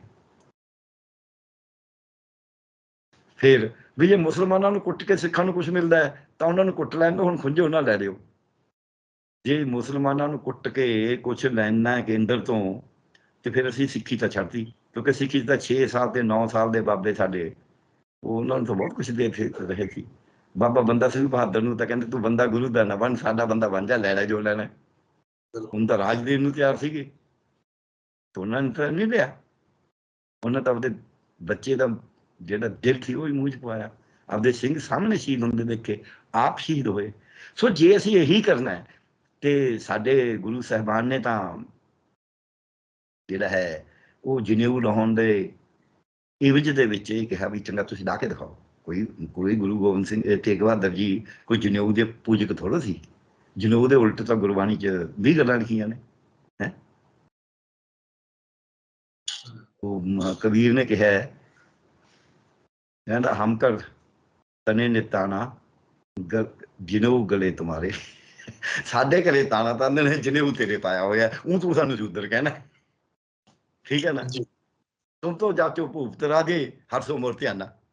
ਹੈ ਸੋ ਇਹ ਜਿਹੜੀ ਗੱਲ ਹੈ, ਜਦ ਲੋਕਾਂ ਨੂੰ ਡਿਵਾਈਡ ਕਰਕੇ, ਜਿਹੜਾ ਤੁਹਾਡਾ ਸਵਾਲ ਸੀ, ਡਿਵਾਈਡ ਕਰਕੇ, ਸਾਡੀ ਸਿਆਸਤ ਦਾ ਕਮਜ਼ੋਰ ਹੋਣ ਕਰਕੇ, ਸਾਡੇ ਧਰਮ ਦੀ ਇੰਟਰਪ੍ਰੀਟੇਸ਼ਨ ਸਮਝ ਜਿਹੜੀ ਮੂਲ ਹੈ ਉਹਨੂੰ ਰੱਦ ਕਰਕੇ, ਚਾਹੇ ਹਿੰਦੂ ਧਰਮ ਹੈ, ਚਾਹੇ ਸਿੱਖ ਧਰਮ ਹੈ, ਚਾਹੇ ਕੋਈ ਵੀ ਧਰਮ ਹੈ, ਉਹਦੀ ਮੂਲ ਧਰਮ ਮਨੂ ਸਿਮਰਤੀ ਨਹੀਂ ਹੈ। ਹਿੰਦੂਆਂ ਦੀ ਮੂਲ ਹਿੰਦੂ ਧਰਮ ਦਾ ਹੋਰ ਮਤਲਬ ਹੈ, ਪਰ ਉਹਨੂੰ ਤਾਂ ਜਮੇ ਰੱਦ, ਉਹ ਮਨੂ ਸਿਮਰਤੀ ਓਪਨਲੀ ਕਹਿਣ ਲੱਗੇ ਹੁਣ ਤਾਂ। ਸੋ ਜਦ ਤੁਸੀਂ ਮੂਲ ਗੱਲ ਨੂੰ ਖਤਮ ਕਰਕੇ, ਕਿਸੇ ਦੀ ਨੂੰ ਫਲਸਫੇ ਦੀ ਮੂਲ ਗੱਲ ਨੂੰ ਖਤਮ ਕਰ ਦਿਓ, ਤੁਸੀਂ ਸਾਡੇ ਮਰਿਆਦਾ ਦੀ ਮੂਲ ਗੱਲ ਨੂੰ ਖਤਮ ਕਰ ਦਿਓ, ਤੁਸੀਂ ਤੁਹਾਡੇ ਭਾਈਚਾਰੇ ਦੀ ਮੂਲ ਗੱਲ ਨੂੰ ਖਤਮ ਕਰ ਦਿਓ, ਤੁਸੀਂ ਆਪਣੇ ਅਰਥਚਾਰੇ ਦੀ ਮੂਲ ਗੱਲ ਨੂੰ ਖਤਮ ਕਰ ਦਿਓ, ਫਿਰ ਰਹਿ ਕੀ ਗਿਆ? ਤੁਸੀਂ ਆਪਣੀ ਭਾਸ਼ਾ ਦੀ ਮਰਿਆਦਾ ਨੂੰ ਖਤਮ ਕਰ ਦਿਓ, ਫਿਰ ਤਾਂ ਕੁਝ ਰਿਹਾ ਹੀ ਨਾ। ਸੋ ਇਸ ਕਰਕੇ ਅੱਜ ਲੋੜ ਇਹ ਹੈ ਕਿ ਜੇ ਅਸੀਂ ਕੁਦਰਤ ਪੱਖੀ ਜੀਵਨ ਜੀਵਾਂਗੇ, ਅਸੀਂ ਇਹ ਸਰਮਾਏਦਾਰ ਦਾ ਕੋਈ ਮਤਲਬ ਨਹੀਂ, ਘਾਹ ਖਾ ਕੇ ਹੱਥੋਂ ਦੇ ਰਾਹ 'ਤੇ ਚੱਲਾਂਗੇ, ਸਭ ਨੂੰ ਰੁਜ਼ਗਾਰ ਇੱਥੇ ਮਿਲੇ, ਇੱਜ਼ਤ ਮਾਣ ਹੋਵੇ ਹਰੇਕ ਦਾ, ਹਰੇਕ ਨੂੰ ਆਪਦੀ ਆਜ਼ਾਦੀ ਹੋਵੇ ਵਿਚਾਰਾਂ ਦੀ, ਕਿਉਂਕਿ ਵਿਚਾਰਾਂ ਦੀ ਆਜ਼ਾਦੀ ਵਾਸਤੇ ਕੁਰਬਾਨੀਆਂ ਦਿੱਤੀਆਂ ਨੇ।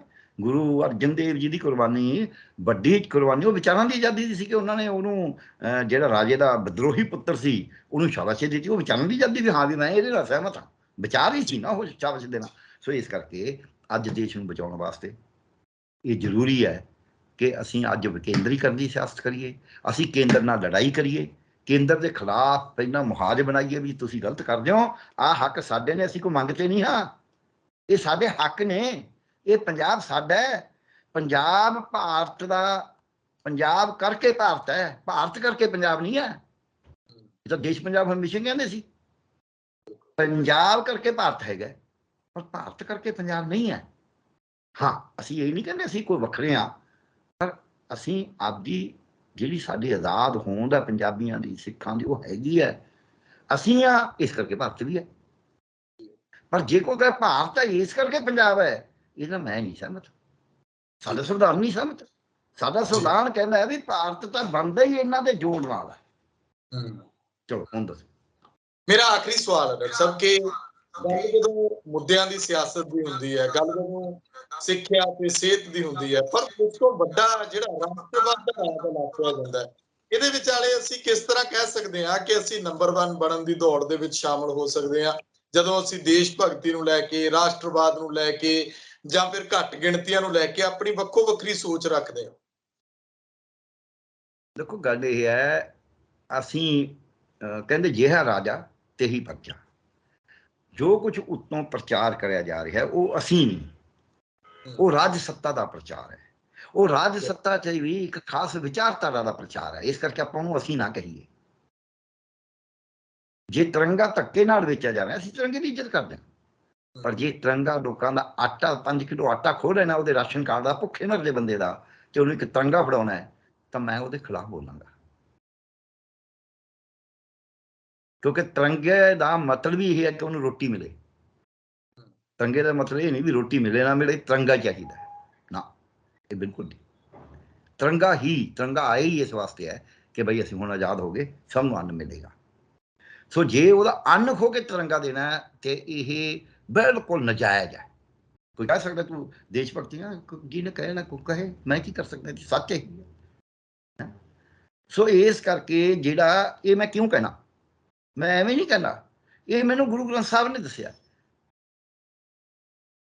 ਮਾਲਨ ਤੋਰੇ ਪਾਤੀ, ਮਾਲਨ ਤੋਰੇ ਪਾਤੀ, ਪਾਤੀ ਪਾਤੀ ਜੀਓ, ਜਿਸ ਪਹਾਨ ਕੋ ਪਾਤੀ ਤੋੜੇ ਸੋ ਪਹਾਨ ਨਿਰਜੀਓ। ਪਾਤੀ ਤੋੜੇ ਮਾਲਣੀ, ਪਾਤੀ ਪਾਤੀ ਜੀਓ। ਪਾਤੀ ਤੋੜੇ ਮਤਲਬ ਫੁੱਲ ਤੋੜ ਰਹੀ ਹੈ ਮਾਲਣੀ। ਹਰ ਇੱਕ ਫੁੱਲ ਜੀਵਤ ਹੈ, ਜਿਸ ਵਾਸਤੇ ਉਹ ਫੁੱਲ ਨੂੰ ਤੋੜ ਰਹੀ ਹੈ ਉਹ ਬੁੱਤ ਨਿਰਜੀਵ ਹੈ। इदा नहीं मैं कहना भी कोई बुत की ਜਿਹੜੇ ਮੂਰਤੀਆਂ ਨੇ ਉਹਦੀ ਕੋਈ ਪੂਜਾ ਕਰਦਾ ਕਰਦਾ, ਪਰ ਗੱਲ ਜੋ ਫੈਕਟ ਹੈ ਵੀ ਪਹਿਲਾਂ ਤੁਸੀਂ ਨਿਰਜੀਵ ਨੂੰ ਮਾਰ ਕੇ ਹੈ ਸਰਜੀਓ ਕਾਟੇ ਨਿਰਜੀਵ ਪੂਜੇ।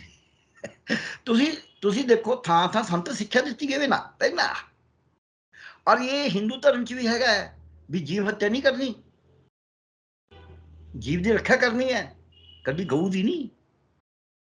ਫਿਰ ਗਊ ਦੇ ਨਾਲ ਗਰੀਬ ਜੋੜਿਆ, ਇਨਸਾਨ ਦੀ ਵੀ, ਹਰ ਜੀਵ ਜੰਤੂ ਦੀ ਰੱਖਿਆ ਕਰਨੀ ਹੈ। ਸੋ ਜਦ ਅਸੀਂ ਹਰ ਜੀਵ ਤੀਰ ਚੋੜੀ ਕਿਉਂ ਪਾਉਂਦੇ ਨੇ, ਉਹ ਤਾਂ ਕੋਈ ਗਊਆਂ ਨਹੀਂ ਖਾਂਦੀਆਂ, ਕੀੜਿਆਂ ਨੂੰ ਪਾਈ ਜਾਂਦੀ ਹੈ, ਕੀੜਿਆਂ ਦੇ ਭੌਂ ਤੇ ਪਾਈ ਜਾਂਦੀ ਹੈ। ਉਹ ਹਿੰਦੂ ਧਰਮ ਵਾਲੀ ਪਾਉਂਦੇ ਨੇ, ਉਹ ਕਿਉਂ ਪਾਉਂਦੇ ਨੇ? ਸੋ ਇਸ ਕਰਕੇ ਟੋਬਿਆਂ ਦੇ ਵਿੱਚ ਆਟਾ ਪਾ ਕੇ ਆਉਂਦੇ ਨੇ, ਉੱਥੇ ਤਾਂ ਡੱਡੂ ਨਹੀਂ ਖਾਣਾ ਨਾ, ਮੱਛੀਆਂ ਨਹੀਂ ਖਾਣਾ ਨਾ। ਸੋ ਕਹਿਣ ਦਾ ਮੇਰਾ ਮਤਲਬ ਇਹ ਹੈ ਵੀ ਜਦ ਅਸੀਂ ਜਿਹੜਾ ਸਾਡਾ ਇਨਸਾਨੀਅਤ ਹੈ, ਜਿਹੜਾ ਇਹ ਇਨਸਾਨੀ ਜਾਮਾ ਮਿਲਿਆ ਹੈ, ਇਹਦੀ ਗੱਲ ਕਰਨ ਦੀ ਬਜਾਏ ਅਸੀਂ ਕਿਸੇ ਦਾ ਆਟਾ ਖੋ ਕੇ ਉਹਨੂੰ ਭੁੱਖਾ ਮਾਰੀਏ ਤੇ ਉਹਨੂੰ ਤਿਰੰਗਾ ਫੜਾਵਾਂਗੇ, ਤਾਂ ਉਹ ਜੋ ਕਬੀਰ ਸਾਹਿਬ ਦਾ ਹੈ ਪਾਤੀ ਤੋੜੇ ਮਾਡਨ, ਉਹੀ ਹੈ, ਫਿਰ ਉਹੀ ਤੋਂ ਮੈਂ ਕਹਿਣਾ ਪਊਗਾ।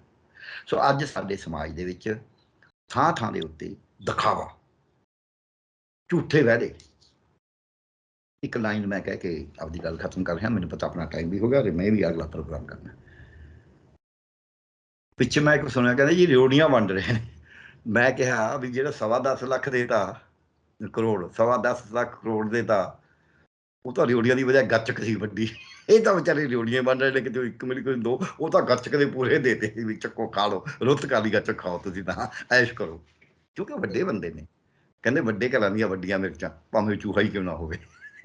ਸੋ ਇਸ ਕਰਕੇ ਅਸੀਂ ਜੋ ਕੁਛ ਅੱਜ ਕਰ ਰਹੇ ਹਾਂ, ਉਹ ਸਾਰਾ ਕੁਛ ਇਸ ਵਾਸਤੇ ਕਰ ਰਹੇ ਹਾਂ ਵੀ ਕੇਂਦਰ ਨੂੰ ਦੇਣਾ ਹੈ, ਉਹਦੇ ਉਹਨੂੰ ਸਰਮਾਏਦਾਰ ਨੂੰ, ਕਾਰਪੋਰੇਟ ਨੂੰ ਦੇਣਾ ਹੈ, ਉਹਦੇ 'ਚ ਤਾਕਤ ਕੇਂਦਰ ਕੋਲ ਚਾਹੀਦੀ ਹੈ। ਇਸ ਕਰਕੇ ਉਹ ਕੇਂਦਰੀਕਰਨ ਕਰੀ ਜਾ ਰਿਹਾ ਹੈ। ਖੇਤਰੀ ਪਾਰਟੀਆਂ, ਨੈਸ਼ਨਲ ਪਾਰਟੀਆਂ ਜਿਹੜੀਆਂ ਆਪਦੇ ਆਪ ਨੂੰ ਕਹਾਉਂਦੀਆਂ ਨੇ ਹੈਗੀਆਂ, ਨਹੀਂ ਹੈਗੀਆਂ ਅਗਲਾ ਗੱਲ ਹੈ, ਉਹਨਾਂ ਦੇ ਅੰਦਰ ਪਾਟੋ ਤਾੜ, ਉਹਨਾਂ ਦਾ ਆਪਦੇ ਨਿੱਜੀ ਹਿੱਤ ਤੇ ਉਹਨਾਂ ਦਾ ਕੇਂਦਰ ਦੇ ਨਾਲ ਇਹ ਅੱਖ ਚੱਖ ਪਾ ਕੇ ਲੜਾਈ ਨਾ ਕਰਨਾ ਕਿ ਬਿਲਕੁਲ ਨਹੀਂ, ਸਾਡੇ ਸੂਬਿਆਂ ਦੇ ਹੱਕ ਸਾਡੇ ਕੋਲ ਰਹਿਣਗੇ, ਉਹ ਨਾ ਕਰਨਾ। ਚਾਹੇ ਪਾਣੀਆਂ ਦਾ ਹੱਕ ਹੈ, ਚਾਹੇ ਜੰਗਲਾਂ ਦਾ ਹੱਕ ਹੈ, ਚਾਹੇ ਸੜਕਾਂ ਦਾ, ਚਾਹੇ ਰੇਟ ਆਪਣਾ ਕਿਸੇ ਹੋਰ ਚੀਜ਼ ਦਾ, ਵਿੱਦਿਆ ਦਾ ਹੈ, ਸਿਹਤ ਦਾ ਹੈ, ਪਰਿਆਵਰਨ ਦਾ, ਇਹ ਸਾਰੇ ਹੱਕ ਆਪਦੇ ਟੈਕਸ ਇਕੱਠੇ ਕਰਨ ਦਾ। ਉਹਦੇ ਵਿੱਚ ਉਹਨਾਂ ਦਾ ਜੁਰਤ ਨਿਕਲਦੀ ਹੈ ਕਿ ਲੰਗਰ ਤੇ ਟੈਕਸ ਲਾਇਆ। ਉਹ ਜੋ ਜੁਰਤ ਨਿਕਲੀ ਕਿ ਜਿਹੜੀਆਂ ਸਰਾਵਾਂ 'ਚ ਲੋਕ ਠਹਿਰਦੇ ਨੇ ਉੱਤੇ ਟੈਕਸ ਲਾਇਆ, ਪਿੱਛੋਂ ਕਹਿੰਦਾ ਨਹੀਂ ਨਹੀਂ ਨਹੀਂ ਉਹ ਗਲਤੀ ਹੋ ਗਈ, ਵਾਪਸ ਲੈ ਲਿਆ। ਇਹ ਟੈਸਟ ਹੁੰਦਾ ਤੁਹਾਡਾ ਵੀ ਦੇਖ ਲਓ, ਕਰਕੇ ਦੇਖੀ ਜੋ, ਨਹੀਂ ਤਾਂ ਹੀ ਚੱਲ ਜੂਗਾ। ਸੋ ਇਸ ਕਰਕੇ ਸਾਨੂੰ ਅੱਜ ਲੋੜ ਹੈ ਕਿ ਅਸੀਂ ਇੱਕ ਨਵਾਂ ਆਗਾਜ਼ ਕਰਨ ਵਾਸਤੇ ਨਵੀਂ ਲੜਾਈ ਵਿੱਢੀਏ। ਉਹ ਕਦ ਹੋਊ, ਕਿਵੇਂ ਹੋਊ? ਉਹ ਕਿਸਾਨਾਂ ਦੇ ਅੰਦੋਲਨ ਨੇ ਦਿਖਾਈ ਸੀ ਵੀ ਅਸੀਂ ਅੰਬਾਨੀ ਅਡਾਨੀ ਨੂੰ ਆਪਦੀ ਜ਼ਮੀਨ ਨਹੀਂ ਲੈਣ ਦੇਣੀ, ਔਰ ਘਰ ਘਰ ਤੇ ਹੋ ਗਿਆ ਸੀ, ਹੁਣ ਅਸੀਂ ਅੰਬਾਨੀ ਅਡਾਨੀ ਨੂੰ ਦੇ ਦੇਣਾ ਸਾਰਾ ਕੁਛ। ਤੇ ਵਿਦਵਾਨਾਂ ਨੇ ਜ਼ੋਰ ਲਾ ਲਿਆ ਵੀ ਨਹੀਂ ਜੀ, ਇਦੋਂ ਬਗੈਰ ਤਰੱਕੀ ਨਹੀਂ ਹੋਣੀ, ਫਲਾਣਾ ਨਹੀਂ ਹੋਣਾ, ਅਗਲੇ ਅੜੇ ਰਹੇ।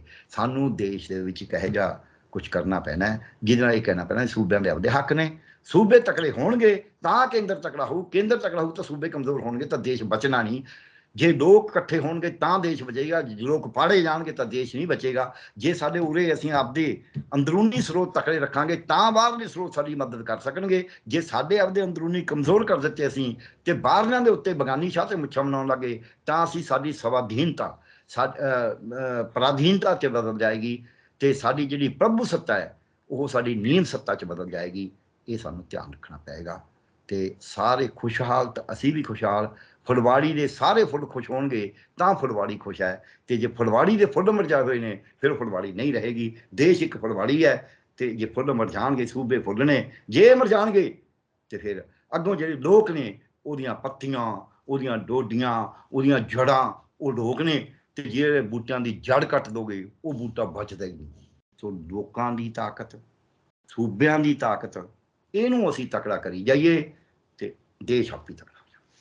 ਬਿਲਕੁਲ, ਜਿਹਨੂੰ ਡੈਮੋਕ੍ਰੇਸੀ ਕਹਿੰਦੇ ਨੇ, ਉਹ ਲੋਕਾਂ ਦੀ ਤਾਕਤ ਹੈ। ਲੋਕ ਉਸ ਨੂੰ ਸਮਝਣ, ਸੋਚਣ ਤੇ ਉਹਦੇ ਉੱਤੇ ਵਿਚਾਰ ਕਰਨ ਕਿ ਆਪਣੇ ਸਿਆਸਤਦਾਨਾਂ ਨੂੰ, ਆਪਣੀਆਂ ਸਰਕਾਰਾਂ ਨੂੰ ਕਿਸ ਤਰ੍ਹਾਂ ਜਵਾਬਦੇਹ ਬਣਾਇਆ ਜਾਵੇ। ਉਹਦੇ ਵਿੱਚ ਹੀ ਕੇਂਦਰ ਦੇ ਨਾਲ ਅੱਖ ਚੱਕ ਪਾ ਕੇ ਗੱਲ ਕੀਤੀ ਜਾ ਸਕਦੀ ਹੈ। ਤੁਸੀਂ ਆਪਣੇ ਵਿਚਾਰ ਜ਼ਰੂਰ ਕਰਿਓ। ਤਾਕਤ ਪੰਜਾਬ ਨੂੰ ਸਬਸਕ੍ਰਾਈਬ ਕਰੋ। ਮੈਨੂੰ ਇਜਾਜ਼ਤ ਦਿਓ। ਧੰਨਵਾਦ ਡਾਕਟਰ ਸਾਹਿਬ, ਬਹੁਤ ਸ਼ੁਕਰੀਆ ਤੁਹਾਡਾ। ਸ਼ੁਕਰੀਆ।